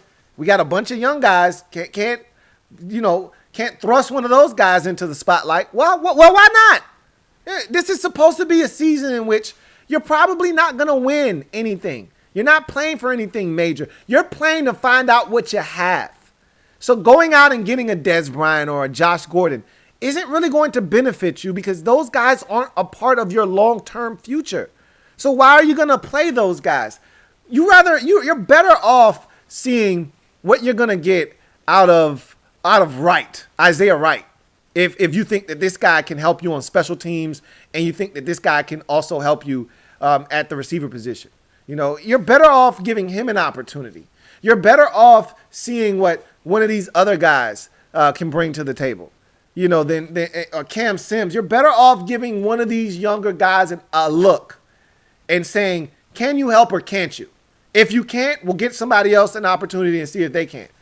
You're better off finding out what these guys can actually do than bringing in a veteran. So as of right now, I think Ron Rivera is going to do nothing. I think he's going to stand pat and take a look at what he has. And really, there's other ways potentially to circumvent this injury, because, the Redskins could easily say, you know what we're going to do? We're going to go to some 3 wide receiver sets and 1 running back and 1 tight end. And that's how we're going to run our offense. Instead of going 4 wide and 1 running back and no tight end, or 4 wides and 1 tight end and no back and going empty and spreading you out, or instead of we're going to go 3 wide receivers, which you still put 3 guys on the field that you like or you trust. If we're looking at it from a depth chart perspective, you're talking Terry, you're talking Steven Sims, and you're talking Antonio Gandy Golden. That's 3 receivers. And then you could even say, you know what? We can interchange Antonio Gibson as a piece at the running back position, but also flex him out as a receiver and still get J.D. McKissick or Geis or Peterson on the field at the same time. So there's so many different things you can do to circumvent the injury and not feel the impact of it as much. This is why you drafted an Antonio Gandy Golden, because to me, he's very similar in what he brings to the table to a Kelvin Harmon. I think he's a little bit better, higher ceiling in terms of what he brings to the table. Bigger body, better ability to go up and get the football, but similar move the chains type of guy, move the sticks type of possession receiver, a guy that can win in the red zone and do things that we felt like Kelvin Harmon would be able to do. So I don't know if you necessarily need to do anything at this moment. And and I also want to bring this up now that we're talking Kelvin Harmon. Did you guys see him on the bike? Riding the bike for the first time since his surgery. That's so good to see. He's already ahead of schedule. So wishing him nothing but the best. Speedy recovery for Kelvin Harmon. And as he said, hoping that he comes back bigger, stronger, better than ever. So thank you for the super chat, Rob U. Got another super chat. This one from King of the North. Double up. Thank you for doubling up, King of the North. Greatly appreciate you, King of the North, who writes, I remember Howie Long called the 0-1 Pats team the worst team in football during the preseason. Weird things happen. And that's what I'm talking about. Is the preseason is a liar. Remember Steve Spurrier's preseason here? You guys remember that all too well. You all remember Osaka. All right. How about Joe Gibbs, 91 season? Redskins went 0-4 in the preseason. Won the Super Bowl, went 14-2 in the regular season. Like, the preseason isn't a barometer of what you're going to get in a sign of things to come. All it is a chance for guys to kind of get some of their legs up under them and an opportunity to get in a game environment where, it's live contact. You're not beating up on your teammates anymore. You're getting to hit the opposition, and they're not wearing the same jersey as you anymore. So, the preseason, as I've always said, it's a liar. And so I don't really get into the preseason, and I don't put too much stock. You want to see your team perform well, obviously. Anytime they're on the field, in any capacity, you want to see them play well. But I can't tell you how many times in the last 5 seasons that I thought, this could be the year the defense turns it around. Man, they're flying around. At least 3 in the last 5 years. Last year, I didn't feel that way last year. But, the year before that, I can remember. That year before that, I was like, man, this defense is flying around. Man, they look good. Oh, my goodness. And hell, I think there was even a flash last year. Was last year the year where one of our players, I want to say it was a linebacker. No, it was a safety that we just cut loose. Monte Nicholson. Was last year's preseason when Monte Nicholson had the pick 6? I want to say it was against Cincinnati. Was that last year's preseason? Like, come on, man. Like, preseason's a joke anyway. So, you're right. Strange things happen. So we'll see. Thank you for the super chat, King of the North. Greatly appreciate you. Thank you for doubling up. Rob U, thank you for the doubling up. Double up. Thank you for doubling up. Rob U, greatly appreciate you, Rob U, who writes, Lou, I need to see Jonathan Allen go off this year, and I got a feeling we're going to see a different Jimmy Moreland. Thoughts? Funny you bring Jimmy Moreland up, and I'll double back and circle around to Jonathan Allen. But I want to tackle Jimmy Moreland first because it's funny you bring him up. I was on the Washington football team website, and they had an article on Jimmy Moreland, and they said different Jimmy this year, and Jimmy feels really good about year 2. He came into all this fanfare in year 1, and he admitted a little bit. Look, it kind of got to my head a little bit. I was out there kind of feeling myself, but also he talked about making that position switch from playing out wide to inside and playing the nickel. And he said, look, it was a lot tougher than I thought it was going to be. It was a big challenge for me. Looking forward to just getting back to being me. And so what that tells me right now is that he thinks he's going to get a chance to play out wide. The perception was, oh, man, Jimmy's a smaller dude, man. Jimmy's like a buck 85 soaking wet. He looks like he's about 5'10". I think they got him listed at like 5 or 6 feet. Jimmy looks like he's 5'10", a buck 85. And the impetus there is, hey, just kick him inside, man. He can't play out wide. The big boys are out there. There's Antonio Gandy Golden type monsters out there. You can't send him outside. He'll get killed out there. Well, maybe he will. Maybe he won't. How about you give him an opportunity to find out? So, because I liked my Jimmy. I can't speak for you. I liked my Jimmy in the preseason last year. I liked my Jimmy outside. Jimmy seemed to play well outside. All right? Got into some trouble out there. Laid hands on some guys. Broke up some passes. I thought he just looked a lot more comfortable and natural where he's always played, which is outside. You stuck him inside, and as we've talked about, inside isn't for everybody, man.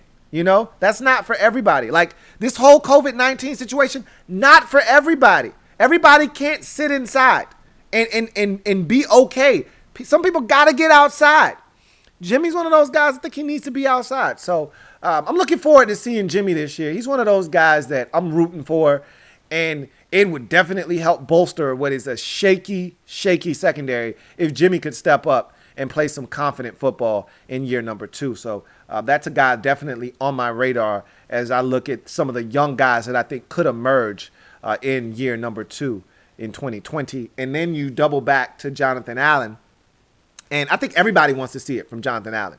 The Redskins definitely were smart in picking up his 5th-year option, but you did it with the sense that they're thinking to themselves, this is a guy we want around, but we want to see more from him. And what's crazy is when you look at Jonathan Allen's numbers, they're pretty damn impressive. Quietly, he's putting together a really good start to his career.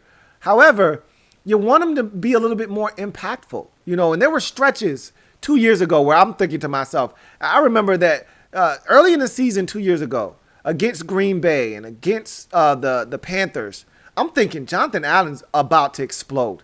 He was dominant. I broke down some film. Go back in the archives. Broke down some film of Jonathan Allen against Green Bay and how this guy's coming along, and you could see it. And whatever happened, injuries definitely played a part that year. Can't really speak to what happened last year, even though he was good last year, but it wasn't dominant. Like, this is the year where you look and you say, okay, Chase Young, on one side, Montez Sweat on the other side, / Kerrigan, and you look and you say Daron Payne, Matt Ioannidis, and Tim Settle, and heavy rotation inside. Everyone's going to be kept fresh. This is a unit that's uber talented. Hard to double team anybody because of all of the talent that's up front. You got to start winning, man. You got to start kicking the guy in front of you's ass. Like, you got to start winning one-on-one matchups.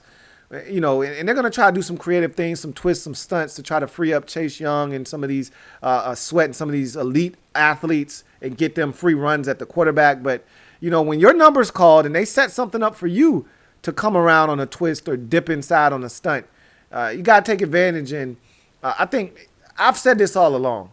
The Bama boys weren't meant to be two gappers, which is what the Redskins were asking them to do in these other schemes.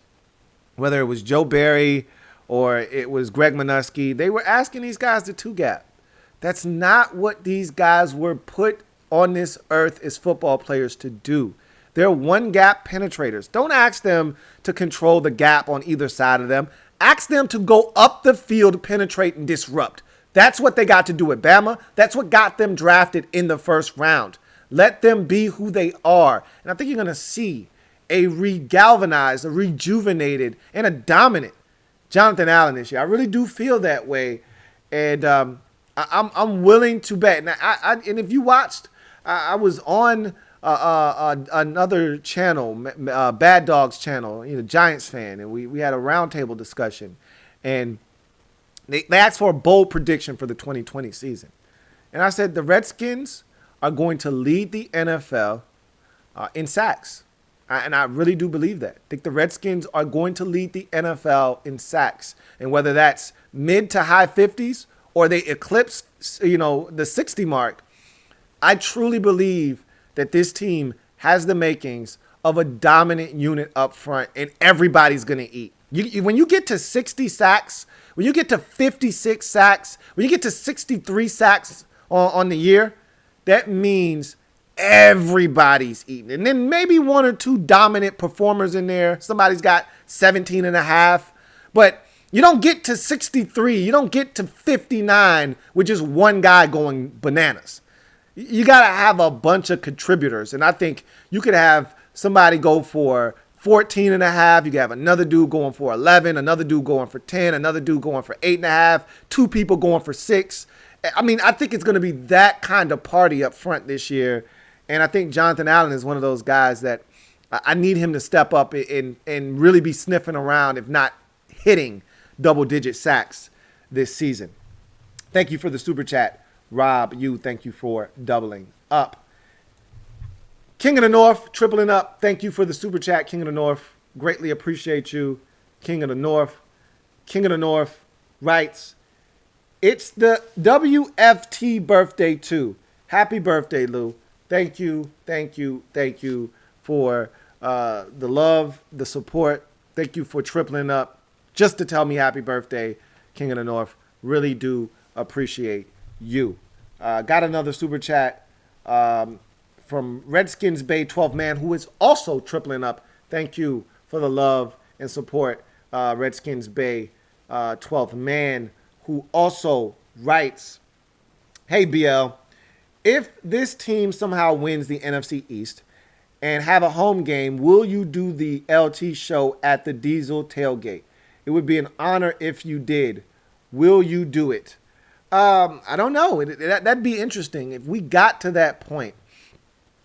I'm going to get to a point eventually. And when the Redskins get to a point where they're good, I will be doing telecasts, live from the stadium, or I will be having a vlog, at the stadium, or, I will be doing some other things, that will be more inclusive of the stadium, the team, the fans, and things of that nature.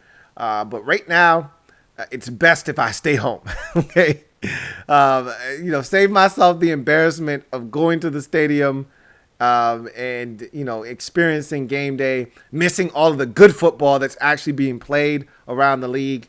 But when you get to the playoffs, things change, and I definitely would be open to, doing something different if the Redskins were good. But I can't say what I would or wouldn't do. I don't know what I would or wouldn't do. It just all depends. Initially I probably would be more inclined to just staying home and watching the game. Now, what I would potentially do is watch the game with you guys live, and do a, play-by-play. I can't actually show the game, obviously, but, that's something that I would be interested in potentially doing. I don't know what I would do. There's a lot of ideas I've played around with in my head, but I haven't gotten a chance to really execute any of them because we haven't been very good. Haven't made the playoffs since 2015. So, haven't had a chance to really try anything out to see what I would or wouldn't do. But, that's something to definitely give a little bit of thought to. So I appreciate that. And I don't know. I'm going to be honest with you. I don't know what I would do. But, it'd be nice to be put in that situation, to have the Redskins actually be half decent, have a home playoff game, and even have the option of going. And now that I'm a little bit closer to the team and the stadium, it's not that far-fetched. Before, it was a little bit, of a little bit longer of a drive, not one that I really was looking to take. A little bit closer now, so we will see. But thank you for the super chat, Redskins Bay 12th man. Thank you for tripling up. Greatly appreciate you. Got another super chat. This one is from, let's see. This next one is from Armin Brown, who retracted the message, but nonetheless, I appreciate you, Armin Brown. Greatly appreciate you. Thank you for the super chat and the support, Armin Brown. Thank you for the super chat. Got another super chat. This one is from Amara Dumboya, Thank you for the super chat, Amara. Greatly appreciate you.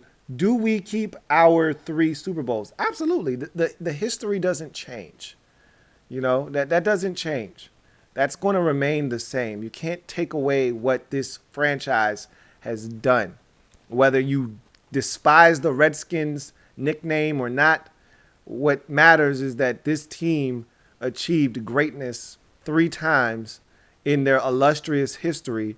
And whether they're named the Red Tails, the Red Hawks, the Red Wolves, the Sentinels, the Generals, whatever, the Warriors, you can't take away what they've done in the past. And so those Lombardis, they stay right in the case at Redskins Park. So those aren't going anywhere, and those can't be taken away. No matter what you think about the rebranding of this football team, the name, or what may have you, those trophies have nothing to do with what this organization is going to be moving forward. And so those 3 Super Bowl trophies, here to stay. Earn those fair and square. So thank you for that super chat, Amara Dumboya. Greatly appreciate you. Let's see. Got another super chat here.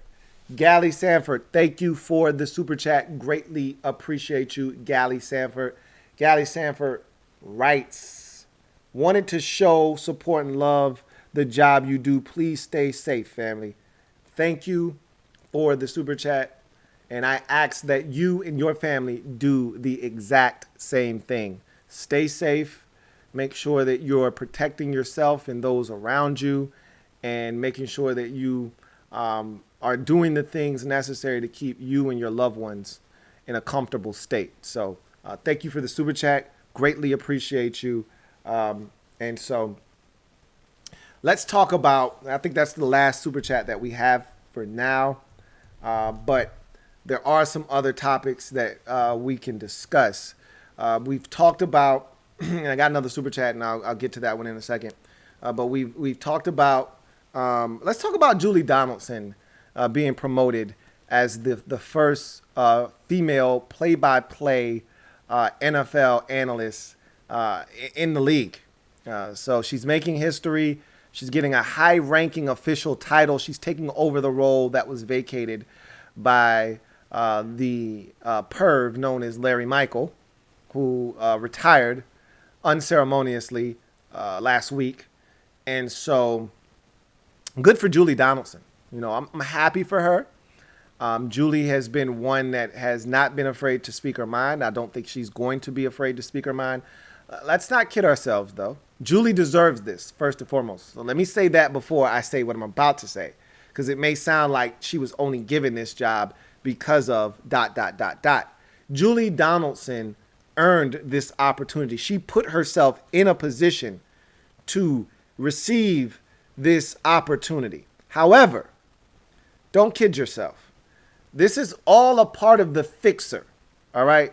Doing what she was hired to do, which is spin this thing from a negative into a positive, damage control, and set this thing back on a path that makes this organization seem like they're heading towards a bright future. So Mark Cuban had to do the same thing, not necessarily promote from within or, open up a bunch of opportunities, which he probably did for females within his organization, but he donated a ton of money to, female charitable organizations. And, he talked about reforming policies within his organization. Well, the Redskins talked about doing that. And the Redskins took it a step further and said, you know what we're going to do? Not only are we going to hire a woman to come in and fix this, that's a good look, but we're also going to promote a woman to a position that no other team has promoted a woman to. And we're also going to give her a senior executive, title within the organization. So now she's a high-ranking official in the front office, as Larry Michael was when he left this organization. So, this is a great look for them. It's a great opportunity for Julie Donaldson, and I'm looking forward to seeing how she does in that role. Good for her. I was excited. I can't speak for some of you guys, and I've got some more super chats, so we'll get to these here in a second. I want to say this, and then we'll get back to some super chats. I can't speak for you guys, but I was so excited to see the youngins signing their deals. You know, I can't speak for you, but I've waffled on whether we were going to have a season or not. I've always stayed, more heavy on the side of there's going to be a season. I still, however, don't think we're going to have a full season. I've said that already. But I do think they're going to start on time, and I do think they're going to get off to a great start because we're dying for sports. And it feels like we're getting back to a level of normalcy. It's not quite the same product, but MLB kicked off tonight. The NBA will kick off next week. As a matter of fact, a week from today, on July 30th, the NBA gets back into the swing of things. And so you'll have MLB going on, the NBA will be going on, and then eventually in September, the NFL will join them, hopefully. And I don't know why this had this kind of effect on me, but watching Chase Young or seeing a still shot of Chase Young, of Antonio Gibson, of Kamel Ishmael, seeing, a tweet saying that, Sadiq Charles was signing his deal, seeing a tweet that Antonio Gandy Golden was signing his deal.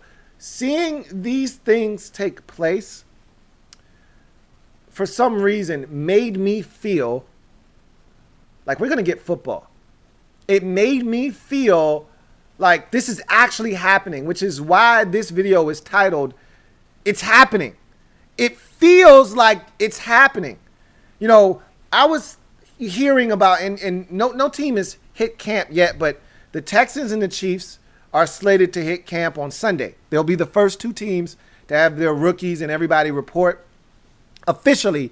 And it just feels now like like I told you, I was on Twitter and I'm seeing all these different teams have their first round picks, ink deals, and all these other players sign, put ink to paper. And I'm thinking to myself, why haven't we heard about any of our guys doing this? And to see it actually happen, and to know now we're ready to rock and roll, and to see those guys rolling in, to see Chase Young, to see Dwayne Haskins, to see all these guys rolling in the Redskins Park, greeting Ron Rivera and seeing him meet them at the front, and seeing those guys come in and get tested and get ready to come back to work. It feels like we're about to get a season. That feels great. Because for a while there, you weren't sure. And we still aren't out of the woods yet. Still got to see how the NFLPA and the NFL come together on figuring out how the money's going to be allocated and all of those things. And can they get an agreement on safety protocols and things of that nature? There's still a lot to iron out, but this feels like we're getting really close to having a season. And that made my heart smile this week. So I just wanted to say that as well. But got some more super chats, so let's get to that. Those, I should say. We start back up with Redskins Bay, 12th man. Fo right there for my man Redskins Bay, 12th man. Greatly appreciate you, Redskins Bay, 12th man. Killing them with the foes, man. Appreciate you. Who writes, if there's no season, do we keep our same spot in the draft?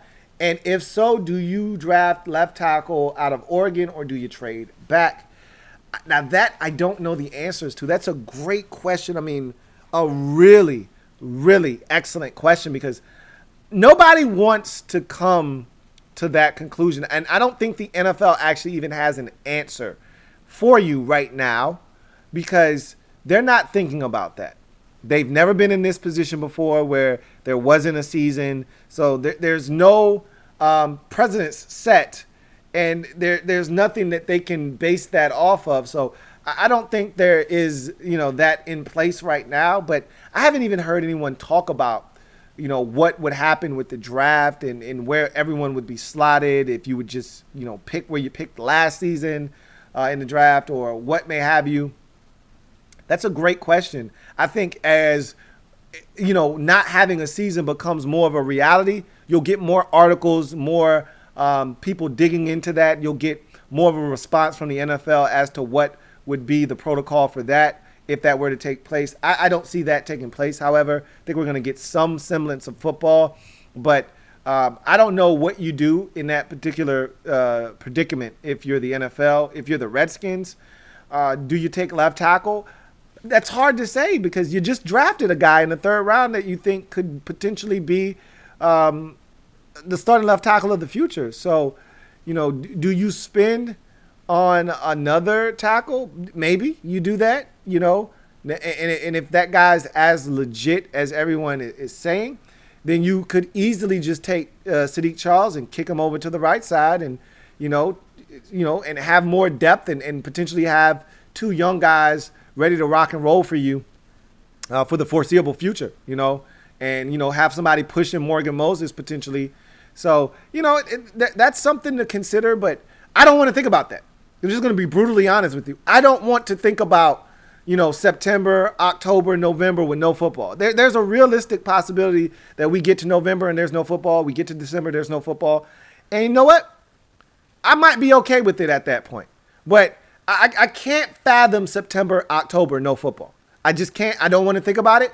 And so I don't know what you do in that particular instance, but I can say that I haven't read one thing about what would be done in that particular instance if you don't have football, And I've heard some interesting things about some situations that could unfold because of this unique season. Because think about it, you could not get college football. How about that? I mean, think about this. There are a lot of guys that I'll just say this and then we can walk away. We can leave this right here. If there's no 2019 college football season, there's no Joe Burrow #1 overall pick to the Cincinnati Bengals. Joe Burrow was at best a third-round pick coming into the college football season last year. He was on absolutely no one's radar as a first-round pick. Nobody. I don't care who you are. All right? And you go back, a couple of years ago, and the same thing could be said. So Jalen Hurts isn't a second-round pick before last season and his year at Oklahoma. So having a season is major to some players. You see guys rise up boards, you see guys fall down board, but whatever the case may be, that opportunity isn't going to be presented to some of these players if there's no college football season. Think about that for a second. So a lot of entities could be impacted by how this, whole thing goes. And we're going to talk about all of those things down the road. So thank you for the super chat. Redskins Bay 12th man. That's a great question. I'm sorry, I don't have an answer for you at this very moment. And to be brutally honest with you, I don't even want to think about a September and October without football. So let's hope that doesn't take place. Got another super chat. This one from Gally Sanford. Double up. Thank you for doubling up, Gally Sanford. Greatly appreciate you. Thank you for your donation once again and doubling up. Gally writes, come on, family. We need more. We need few more Patreons on Louis T's page to reach his goal. Everything helps. Absolutely. My goal on Patreon is 23 patrons. So it'd be great if you guys could support the Patreon page is Louis T Network. If you want to donate in another facet or realm, there's always PayPal, Louis T Network there. Also on Cash App, there's Louis T Network, $ Louis T Network. So, there's various ways to donate, but Patreon is definitely a way to donate, and got a long way to go. But as Gally so eloquently put it, every bit helps. And you guys know, I don't know if you guys are all privy to this information, but this is my livelihood now. All right, I'm going to pour everything into this now. This is how I make. My sister told me not to say ends meet because ends can't meet. But This is my way of providing for myself and my family now. So everything, when Gally says everything helps, everything helps, okay? Everything helps. So I thank you guys for everything. Trust me, and truly, I sincerely do. Thank you so much for all of your support. And thank you for that that plug, Gally Sanford. I really appreciate that. Thank you for your contribution and your message. Got another super chat. This one is from J Moo. Thank you for the super chat. And thank you for doubling up, J Moo. Double up, Thank you for doubling up, J Moo. Greatly appreciate you, J Moo, who writes, "Hey Lou, since it's your birthday, I figured I'd double up. I appreciate that, man. Thank you so much for doubling up and helping the kid on the 23rd day of July. Next time you come to DC, try Shook. I'm not even vegan, but I think it's all that and a bag of chips." I'm officially, matter of fact, my phone is right here. I've got a list of restaurants that are on my bucket list that I want to try. And I'm just going to, off the strength of J Moo, I'm just going to go ahead and enter that into my list right now as we speak. I'm making sure I spell it right. Okay, I got it down, man. Thank you so much for that recommendation. Because I'm always looking for more vegan places to try. And the thing I love about DC, in major cities, you know, when you go to an Atlanta or you go to a New York or you go to a LA or somewhere like that, you're going to have a bunch of places to eat for people like myself. When you're in normal cities, you're not getting catered to all that often. A lot of chain restaurants and things of that nature. But you know, when you go to a major city like a DC, you're going to find some places like Shook. I don't know if I'm saying it right or not, but I'm dying to try it now. So thank you for that recommendation. And thank you for doubling up. And thank you for the super chat. And I've put that down on my list. Thank you so much for that, J Moo. Got another super chat. This one is from Adversity's Hope. Thank you for the super chat and your gracious donation, Adversity's Hope. Greatly appreciate you. Thank you so much, Adversity's Hope, who writes, "Keep it up, Saints fan. Thank you so much for your support. Hopefully you've already subbed up, and I've got a lot of great content coming out. All 32 teams, as I've mentioned already and numerous times. And we'll be talking about a lot of good things, including your Saints. So thank you for your support. Really appreciate you stopping through and blessing the program and the brand with your generosity. Thank you so much, Adversity's Hope. Thank you once again. Got another super chat. This one from Condoleezza Perry. All right, Condoleezza Perry, thank you for the super chat. Greatly appreciate you. Condoleezza writes, "Happy birthday, Lou. Always hail to the Redskins." Absolutely, HTTR, and thank you for the well wishes. And thank you for the birthday love. Greatly appreciate you. And I love the very apt and appropriate $7.23. Two of the best numbers to ever do it in one donation. I love it. You know, would have been even better if you would have squeezed 2 zeros in between the 7 and the 23. I'm joking, but I appreciate that. I love the symmetry there, and I love the symbolic nature of your donation. A lot of thought there. Really appreciate that. Thank you so much. Anytime I see 7 and 23 together, man, is that a beautiful thing or what? But trust me, I really appreciate all the donations, especially the ones that have been a lot tonight. So you guys, all the love, greatly appreciated. I appreciate every single cent that you guys have blessed me with just because it was my birthday. I feel loved. I really am feeling the birthday love from you guys tonight. And so I really do, truly, sincerely do appreciate that. Got another super chat. This one is from Diesel the Hog. Man, thank you. Another generous donation.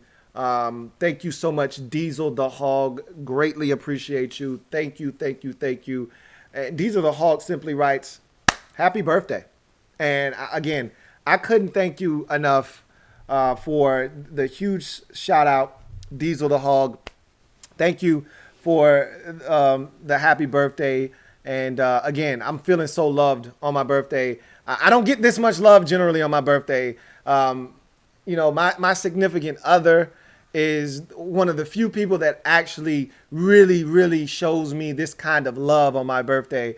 And so you guys in this outpouring of support tonight, it's heartwarming, man. I'm not going to get emotional on you guys, but I really appreciate the love. I really do. Thank you for the super chat. Diesel, the Hog. Got another super chat from Barrett Downing. Double up.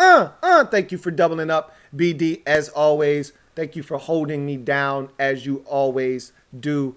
BD, thank you for doubling up, who writes, "I'm still trying to figure out vegan chicken wings. Keep grinding, bro." There's a lot to that, man. I mean, there's some different directions you can go. You can make your own. You can go store-bought. Again, there's pros and cons to everything. You've got to figure out the right balance. Being vegan isn't hard. It's just not easy. So, again, you've got to figure out what works best for you.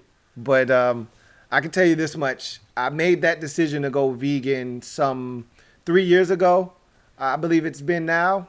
I don't regret it ever.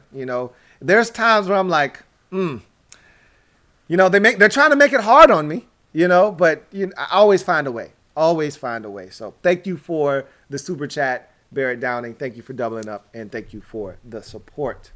Got another super chat. Wow. Thank you for this outstanding show of love from Alex, man. I can't begin to describe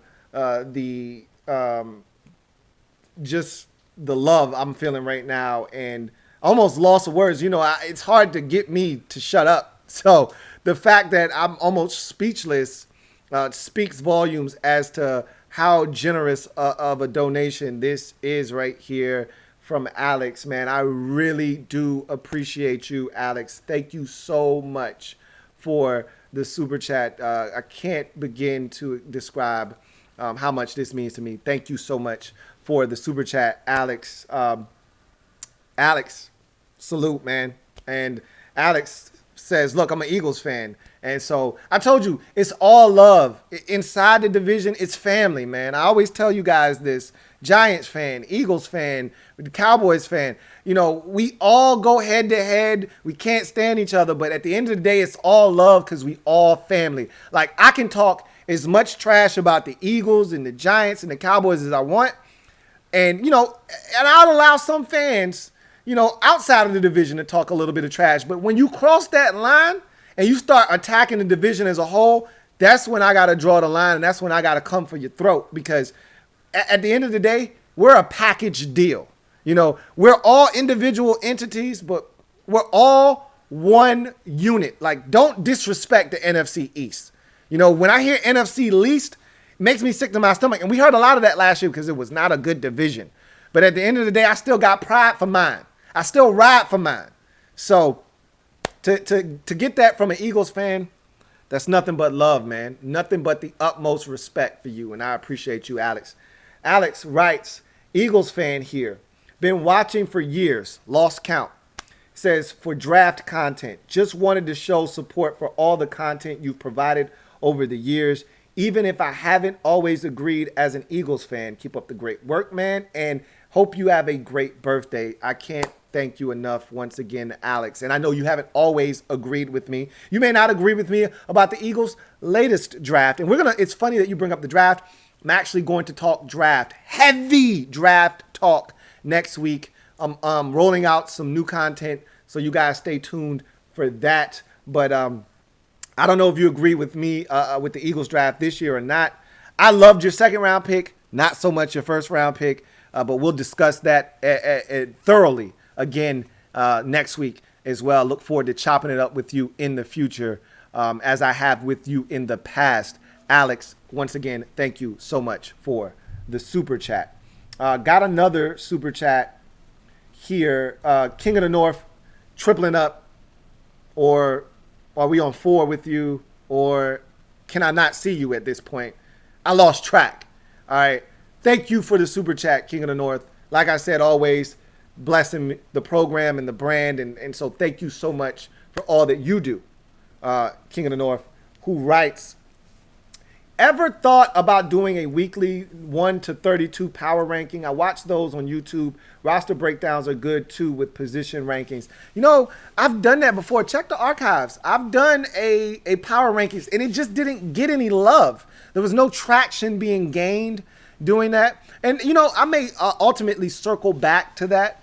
But, you know, I used to put a lot of energy into those power rankings. And you can go back 3-4 years. I even did a semi-power ranking, like a top 5 power ranking last year. Still, not a lot of love from a lot of the viewers on YouTube. So, you know, a lot of times when things aren't being received well, you just got to move on.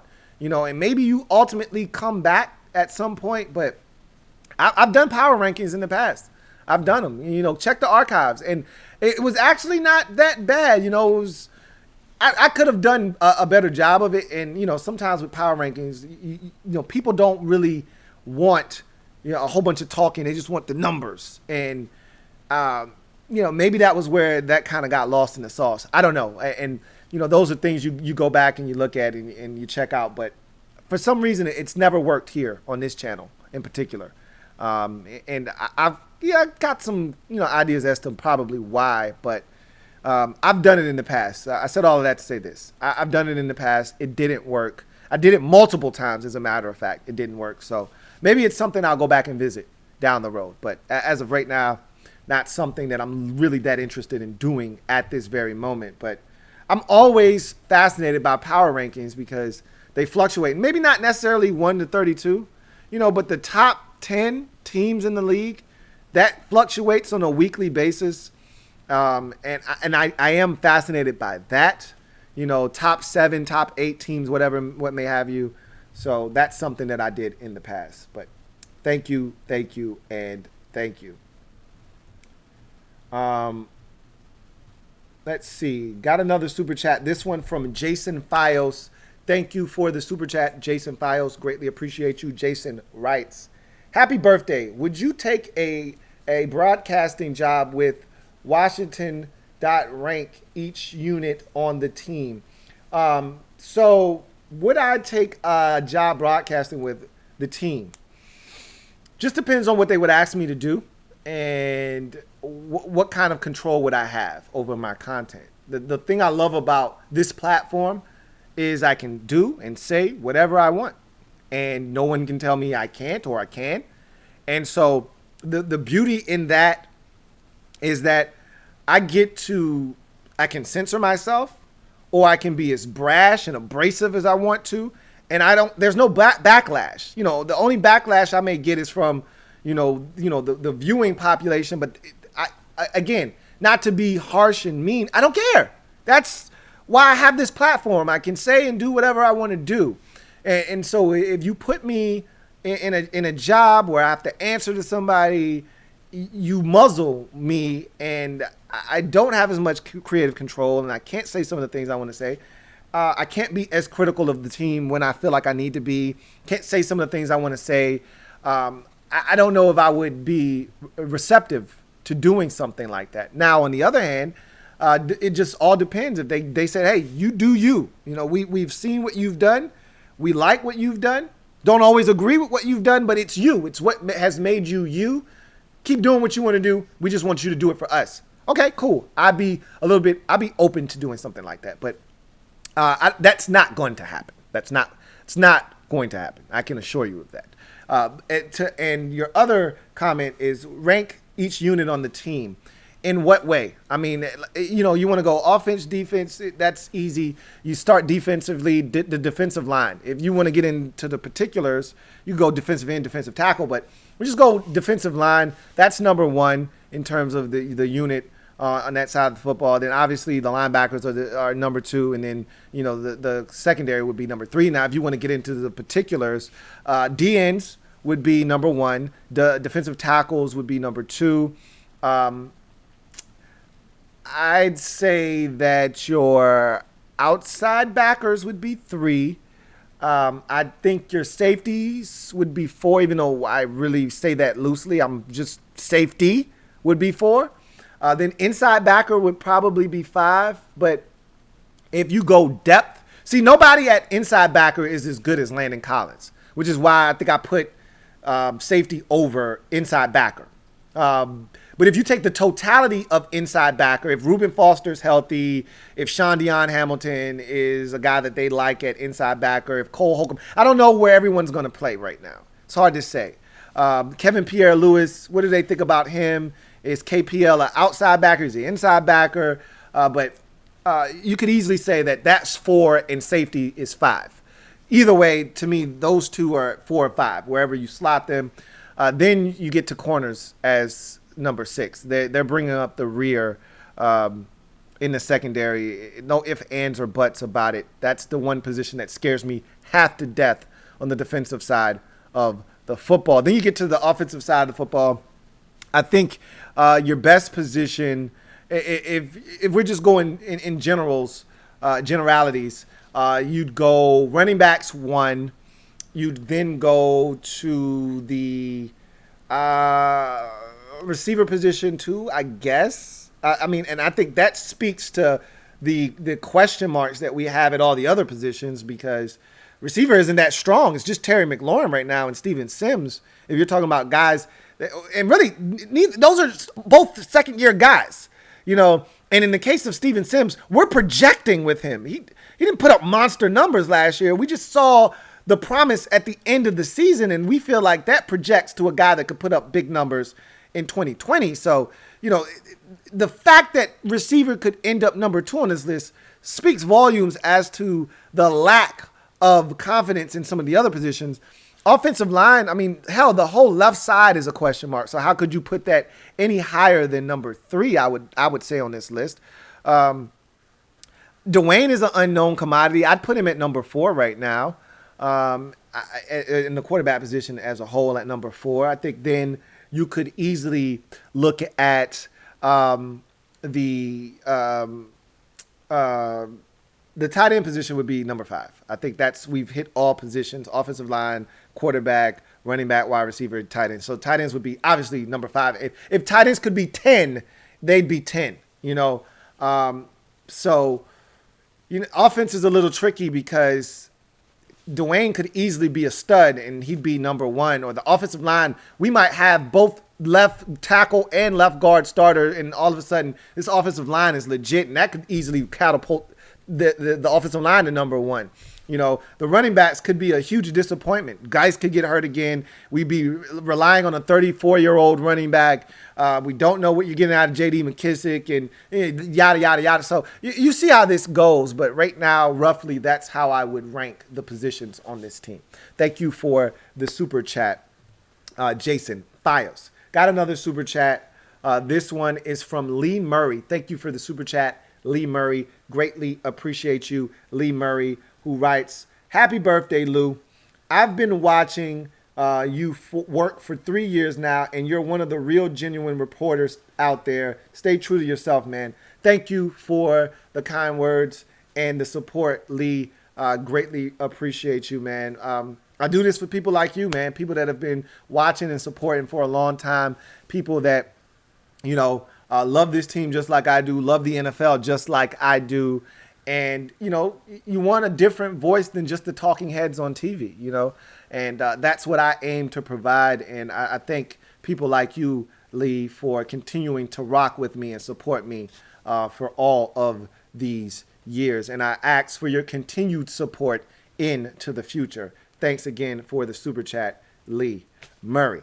Got another super chat This one is from um, Alex again, man. Alex, my hands are up. You got me, man. Salute to Alex, man. I'm going to bow down to you for all your generosity tonight, man. Thank you so much for the love, Alex, man. I can't begin to describe again, man. This kind of love is rare, man. It really is. You know, that kind of love twice in one night. You got me, man. I'm damn near speechless, as I said before. Thank you so much. And this is coming from a non-Redskins fan, so you know that means even more to me that you respect me, my craft, and what I do enough to bless me not once but twice tonight. In that fashion, speaks to your character, your ability to do so, and then you actually doing so. Thank you so much. I really appreciate you and your generosity, Alex. Double up, the ultimate double up for my man Alex. Put a little extra shoulder and chest action in that one. Alex, thank you so much for the super chat. Alex writes, I'll make a jersey bet with you that Rager leads first round receivers in yardage, receiving only, or McLaurin leads the NFC East. I will bet you that Jalen Rager does not lead. Now, again, let's set some parameters here. Injuries. Because he could easily lead all first round receivers, and there were what, 6 of them, I believe. You've got Ruggs went first, then Judy, then CeeDee Lamb, then Rager, then it was Justin Jefferson, then it was Brandon Ayuk. 6. So of the 6, you're telling me he's going to finish ahead of all of them. Injuries. Because I'm willing to take that bet because I will tell you right now, Justin Jefferson is going to finish way ahead of him. Ooh, smash Jalen Rager. It won't even be close. The guy you should have taken is going to destroy him, yardage-wise. Health is the key. And I don't want to hold you to a bet if Rager isn't able to stay healthy or if Justin Jefferson or, you know, these guys. But if 12 games or more played, all right, 12 games or more, if 6 guys, we're talking 6 guys, if 4 or more of those guys play in 12 games, the bet is legit. And, of course, Rager needs to be one of those guys. The bet is legit. If I'm just telling you right now, if Justin Jefferson plays in at least 12 games, he'll smoke Jalen Rager. You should have taken Justin Jefferson. You're going to regret that. That's the guy that's going to lead all rookie receivers, if you ask me. He's ready to come in and produce at a ridiculously high level right now. I'll bang the table for Justin Jefferson. I didn't want him in the division. I'm glad you didn't take him. I'd much rather deal with Jalen Rager than Justin Jefferson 2 times a year. CeeDee Lamb is also, wait a minute. I don't know what CeeDee's going to do. That's a explosive offense. I don't know if there's enough footballs to go around necessarily, but that's a pretty lofty statement that you're making there, Alex. Just going to tell you right now. Pretty damn lofty statement that you're making because you're pretty much saying that he's going to have more yardage than CeeDee Lamb, than Jerry Jeudy, than Henry Ruggs, Justin Jefferson. He may have more yards than Brandon Ayuk. I don't know. You know, I don't know what was going to happen in San Francisco, how they're going to utilize Brandon Ayuk. But the other 4 guys, it wouldn't shock me if he finished 5th on this list. 3rd. I think the best he could do is 3rd. So we'll have to refine this bet, figure out what exactly is on the line here. But I'm game. I am definitely game. So you think he's going to do that, or McLaurin leads the NFC East in receiving yards? Now, I don't know. See, this is the thing. You're asking me to bet on Terry McLaurin, 1, to stay healthy, 2, that Dwayne Haskins is going to be legit, 3, that they're going to make a concerted effort to get him touches. I don't know. It's hard for me to bet on Terry McLaurin because of the state of my franchise, the team that I root for. There's a lot going on. The left tackle, the whole left side of the offensive line could be a mess. and nobody's getting a rock. So it's hard for me to bet on McLaurin, but I will bet you that Jalen Reagor will not lead all first-round wide receivers. And at some point, me and you, we will have to figure out the parameters of that bet because I'm willing to take that bet. Thank you so much for your generosity tonight, Alex. Greatly appreciate you. Thank you for doubling up again. I had to do it again for you, man, because of all the love you shown me tonight. Thank you so much. Got another super chat. This one is from Redskins Pride WGIL. Thank you for the super chat, Redskins Pride, who writes, Happy Thanksgiving, Lou. That's the second Happy Thanksgiving we got tonight. In the future, I will need help from you and the family to retire my screen name and select a new one. As for today, just know we love you and wish you the very best. Hashtag HTTR. Well, again, you're going to have to, you don't have to, but if you're keeping in spirit with the entire organization making the switch and you would like to do the same and follow suit, we can definitely help you with a new name. And there's some creative ones that we've seen on this very channel, 99 Problems and Chase Ain't One. I mean, we've seen some pretty damn creative names on this channel. If you want to go Redskins related, if you want to keep it simple, there's some things we can do, man. We could come up with a couple and put out a poll. You could come up with 5 names, and I would be more than happy to put the poll up on my channel and in the community tab and let them vote that way. There's a lot of ways we can attack this. So you let me know how you want to go about it. We'll figure it out. But as for the love, I really do appreciate it, man. Thank you so much. Greatly appreciate you, Redskins Pride WGIL. And maybe a new name is coming for you soon. Maybe it could be the Washington Team Pride. Washington Football Team Pride. Nah, I'm joking. Nah, I wouldn't do that to you. I think the best thing for you to do is just wait until they get an official name. I mean, I guess you got to be something in the meantime. Do you have to be something else in the meantime? If you don't want ignorant people approaching you, oh, you're keeping the Redskins name, you must be a racist. If you want to avoid that, then you probably should change your name in the interim.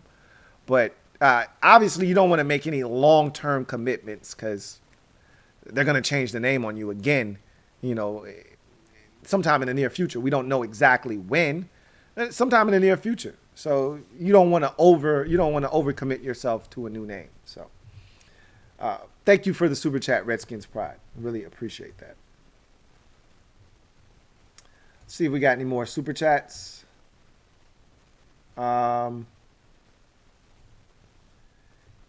See, we got another super chat here from Mr. Wright. Thank you for the super chat, Mr. Wright. Greatly appreciate you, Mr. Wright, who writes, Happy birthday and go Cowboys. No hate. Again, much love to family members, man. Much love. And you know how I am. If you obviously you hear and you sending me some love, so you know how I operate. There's no bias here.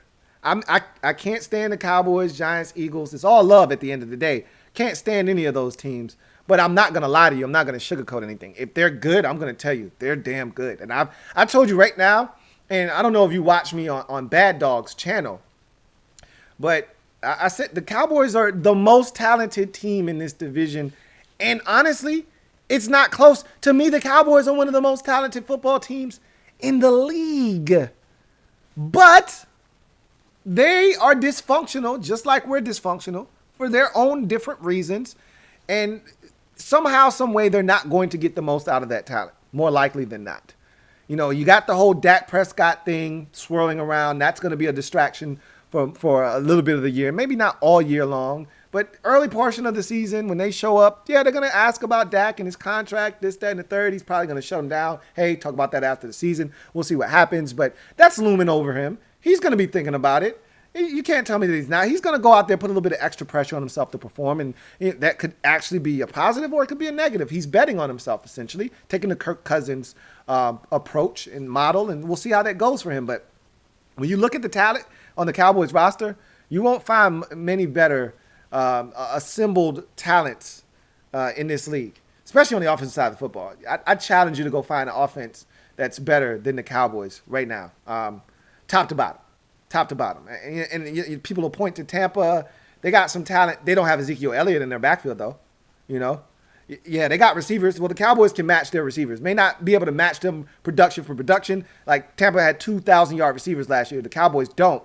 But Gallup isn't that far away from doing that. You know what you got in Amari Cooper, and you're adding a guy that's potentially a 1,000-yard receiver in CeeDee Lamb. So I'm sorry. If anybody wants to come and talk to me about the talent that they have, I'm going to just tell you, look at what the Cowboys have. Come and talk to me. So you know how I do. You know how I roll, and I appreciate you. No hate. Absolutely no hate. You know how this goes. Appreciate you, Mr. Wright, and thank you for the super chat. King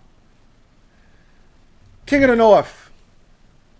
You got me. Hands up, man. As always, you're killing the game, and I appreciate you, King of the North. Thank you so much for the super chat. Greatly appreciate you, King of the North. King of the North writes, most underrated player in the NFC East ready to break out. Do the Skins have the best D in the division?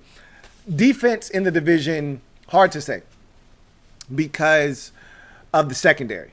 If we had just a little bit more stability in the secondary, I'd be bullish and tell you, yeah, we got the best defense in the division, and I don't care. I'll put it up against anybody's. But because of the secondary, for all of the talent that we got in the front seven, you can still be exposed if the back end isn't marrying with the front end. And I just have my doubts about the back end of this defense. So I can't elevate this defense over, the Eagles defense. I can't elevate it necessarily over. We might be better than the Cowboys. I'm not afraid of the Cowboys defensively. 2 years ago, the Cowboys were really good defensively, underrated even. Last year, not so much. So, but they're still a good defensive unit. Ready to break out player in the NFC East. A guy that I really think, I told you as a Redskins fan, had Dallas cut him loose, I was prepared to tell, the fellas up at Redskins Park, hey, get your paperwork ready. Find a way to sign Blake Jarwin to a deal. I like Blake Jarwin a lot at the tight end position, probably more than most. And now with the trio of receivers out there in Big D, coupled with the fact that they got Ezekiel Elliott in the backfield, he has a chance to put up monster numbers this year. I mean, who's thinking about Blake Jarwin anyway when you got CeeDee Lamb, Amari Cooper, and Michael Gallup at the wide receiver position? And you got Ezekiel Elliott in the backfield. Who's thinking about Blake Jarwin? Nobody. I think he could eat this year. So that's one guy that I would talk about as a breakout. Obviously, I think if you're a Redskins fan, our breakout candidate is Steven Sims. We saw what he did last year, but last year wouldn't qualify as a breakout season. It was just an eye-opening season. Like, hey, this guy not only made the team, he's actually pretty good. Now, I don't think everybody else knows how good he is, though. And that's what a breakout season is all about. When you're not only just a household name within the fan base, now other teams, not only in your division, but outside of your division, start to take notice. Hey, this guy's pretty damn good. I think Steven Sims is definitely a candidate. I'll give you one for the Giants. Their rookie receiver last year, like we talk about how good Terry McLaurin was, Slayton for the Giants was really good last year. And if you remember, I had the Redskins drafting him last year. As a fifth rounder, I think I had Slayton going as a Redskin. I had projected the Redskins. They needed speed, and he was a guy who could run coming out of Auburn. And he was a lot better than I thought he was going to be for the Giants. And they didn't have anything at receiver last year. And he stepped up. And so now, you add some more pieces to the puzzle for the Giants, even though I thought they should have did more to add to the mix. They got a bunch of undrafted guys out of Ohio State, and they feel good about that. Good for them. I thought they should have helped Slayton out a little bit with what they could have done at the receiver position in such a deep draft. But he's got a chance to break out. He's a good football player for the Giants offensively. And then you go to the Eagles. I'm trying to think. It doesn't necessarily have to be an offensive player either. You know what'll be interesting to see, and it's hard to quantify. Offensive linemen. I'll give you two for the Eagles. Now that I think about it, it's hard to quantify. What an offensive lineman does, but Andre Dillard got some big shoes to fill, and they're sold on him, and they're doubling down on him so much so that Jason Peters is coming back, and he's going to play guard for the Eagles. We'll see how that goes, but Andre Dillard, big shoes to fill. He could become a household name. He could become a big-time left tackle in this league because he's got some big-time players he's going to have to block in this division.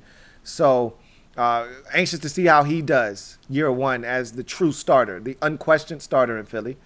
And also their running back, Miles Sanders. Man, is he talented. He's really good. And he's got a chance. We talk about, Zeke Elliott. We talk about Saquon Barkley in this division at the running back position. Miles Sanders quietly put together one hell of a season last year as a rookie. He's got a chance to really elevate himself into that discussion now. To me, there's no way he can elevate Barkley or Ezekiel Elliott. But he can put himself into that conversation like, hey, don't forget about me. Like right now, he's an afterthought. It's 1A, 1B with those two, and then you take 5 steps, and then you get to Miles Sanders. He's got a chance to say, hey, don't forget about me, and break out in 2020. So, those are all of the breakout players that I see for every team in this division. And I think the Redskins could have the best defense in this division, but I think it's really hinging upon the secondary. And, how much pressure does the front four actually get without having to blitz? That would really take some of the pressure off of the secondary. If you can just win some individual matchups up front, now all of a sudden you don't have to blitz. You don't have to put those guys on an island. You can protect them a little bit. But we'll see what happens. Really interesting to see how this defense plays with all of this talent. No excuses now. Jack Del Rio's here. Got an elite rusher coming off the edge. No excuses. We've had a bunch of excuses over the years. Bad play calling, not enough pressure off the edge, yada, yada. Okay, enough excuses. We got plenty of speed on defense now. We got a guy that's supposed to know what the hell he's doing, pulling the strings and calling the shots in Jack Del Rio and Ron Rivera. And also you got an elite rusher now. No excuses. Let's see some production defensively from this group now that you have all of the horses and all of the people in the right spots to do their job. So thank you for that super chat, King of the North. See if we got any more super chats. Yep, we got another one here. This one from Big Money Sonny. Ain't heard from Big Money Sonny in quite some time, but it's good to hear from my man, Big Money Sonny. Thank you for the super chat, Big Money Sonny. Greatly appreciate you. Big Money Sonny writes, happy birthday, young fella. Will it be considered disrespectful to continue to rock my Redskins gear? The last thing I need are a bunch of Karens complaining to me. Keep it up. Is it disrespectful to still rock your gear? No, it's not. It's your gear. You're a Redskins fan. No one can tell you how to feel about your fandom. You've been a fan of this team for fill in the blank amount of years. Nobody can tell you what to do with your Redskins gear. Nobody can tell you how to feel about your Redskins gear. And if you decide today's the day I want to put on my Redskins gear, tomorrow's the day I want to put on my Redskins gear, and the day after that I want to put on my Redskins gear, so be it. Nobody can tell you what you can or can't. Now, again, know what comes with that territory. Yeah, you may have some Karens approaching your doorstep, wanting to know what's your problem, what's your deal, are you a racist? All right, some of that's going to come with the territory. Again, we've had this conversation before. freedom of speech. And you wearing your Redskins gear is First Amendment all day long. That's freedom of speech. That's you saying, I don't care what you think. This is how I feel. This is how I'm going to express this. Freedom of speech doesn't mean freedom from consequences. We've talked about this. So for every action, there's a reaction. And it's not always opposite and equal, okay? That doesn't always apply. In this particular case, you can wear your Redskins gear, but there may be some backlash coming your way. And you've got to be willing to deal with that, all right? But you're free to do whatever it is you want to do. And I wouldn't be mad at you, and I don't think any other Redskin fan would be mad at you. Let me rewind that. I shouldn't say that. I don't like speaking for you guys. Most Redskins fans wouldn't be upset. There are some Redskins fans that think the name should have been changed a long time ago. Bless their hearts. I'm not here to tell them that they're wrong. But I'm not one of them. So I'm not going to tell you what you can and can't wear. But if you feel like rocking your Redskins gear, because I'm going to tell you right now, every so often, I'm going to wear some of my Redskins stuff. And you know what I'm going to do? Chalk it up to the throwback game. That's what I'm going to do. Okay? I'm taking the cheap, easy way out. Because you know what Mitchell and Ness are going to do in 5 years? They're going to have some Redskins throwback gear. Okay?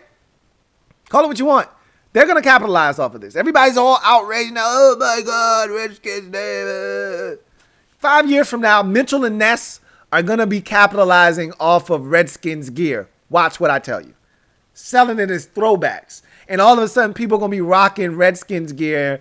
And, you know, call me what you want. But I'm still going to rock some of my Redskins gear. And again, as I said about the name, you're not going to shame me into feeling bad about it. So that's where I stand on that. Thank you for the super chat, Big Money Sonny. And with that, and Cole Holcomb, that's another good name. Somebody brought up Cole Holcomb. King of the North brought up Cole Holcomb as a potential breakout, in the upcoming season. That's another guy that flashed last year as a rookie that showed us some really good things. And Ron Rivera and Jack Del Rio have had nothing but glowing things to say about the potential of a Cole Holcomb. And if he's put in the right position, which I think he's best suited for a 4-3 defense versus a 3-4 defense, you're talking about a guy that could potentially show off and show out in 2020 as well. And he's seen some good ones, has Ron Rivera. None better than Luke Kuechly. But Shaq Thompson, Thomas Davis, he's been around some really good ones at the linebacker position. And if he thinks Cole Holcomb could be in that same vein, we could be seeing the makings of a stud right before our very eyes. So don't sleep on Cole Holcomb either. But that's going to do it for me, your man Louis T. I can't thank you guys enough for all the love that you guys showed me tonight. This was amazing, guys. This was absolutely outstanding. Can't thank you guys enough. You made this one of the absolute best birthdays ever. And I can't thank you guys enough. So thank you so much for the love. I am a Washington football fan, etched in burgundy and gold. My Washington spirit will never die. Washington spirit will never fold until we meet again. Hail to the Washington football team. That's gonna take some getting used to, but I'm proud of myself for not butchering that, because as I told you earlier on the show that I did earlier today, took me a lot of takes to get that right. So proud of myself for that. But that's gonna take some getting used to. But once again, thank you guys for all the love and support tonight, man. You guys have been phenomenal, and you've made this definitely a birthday I will never forget. So thank you so much for the support. Make sure that you like this video, subscribe to the Louis T Network for more great content, and happy birthday to all the July babies. Happy birthday to all the Leos. You guys take care. Thank you for the love tonight. I really felt it. And you guys take care. Stay safe. As always, have a good one. See you next time. Louis T Network.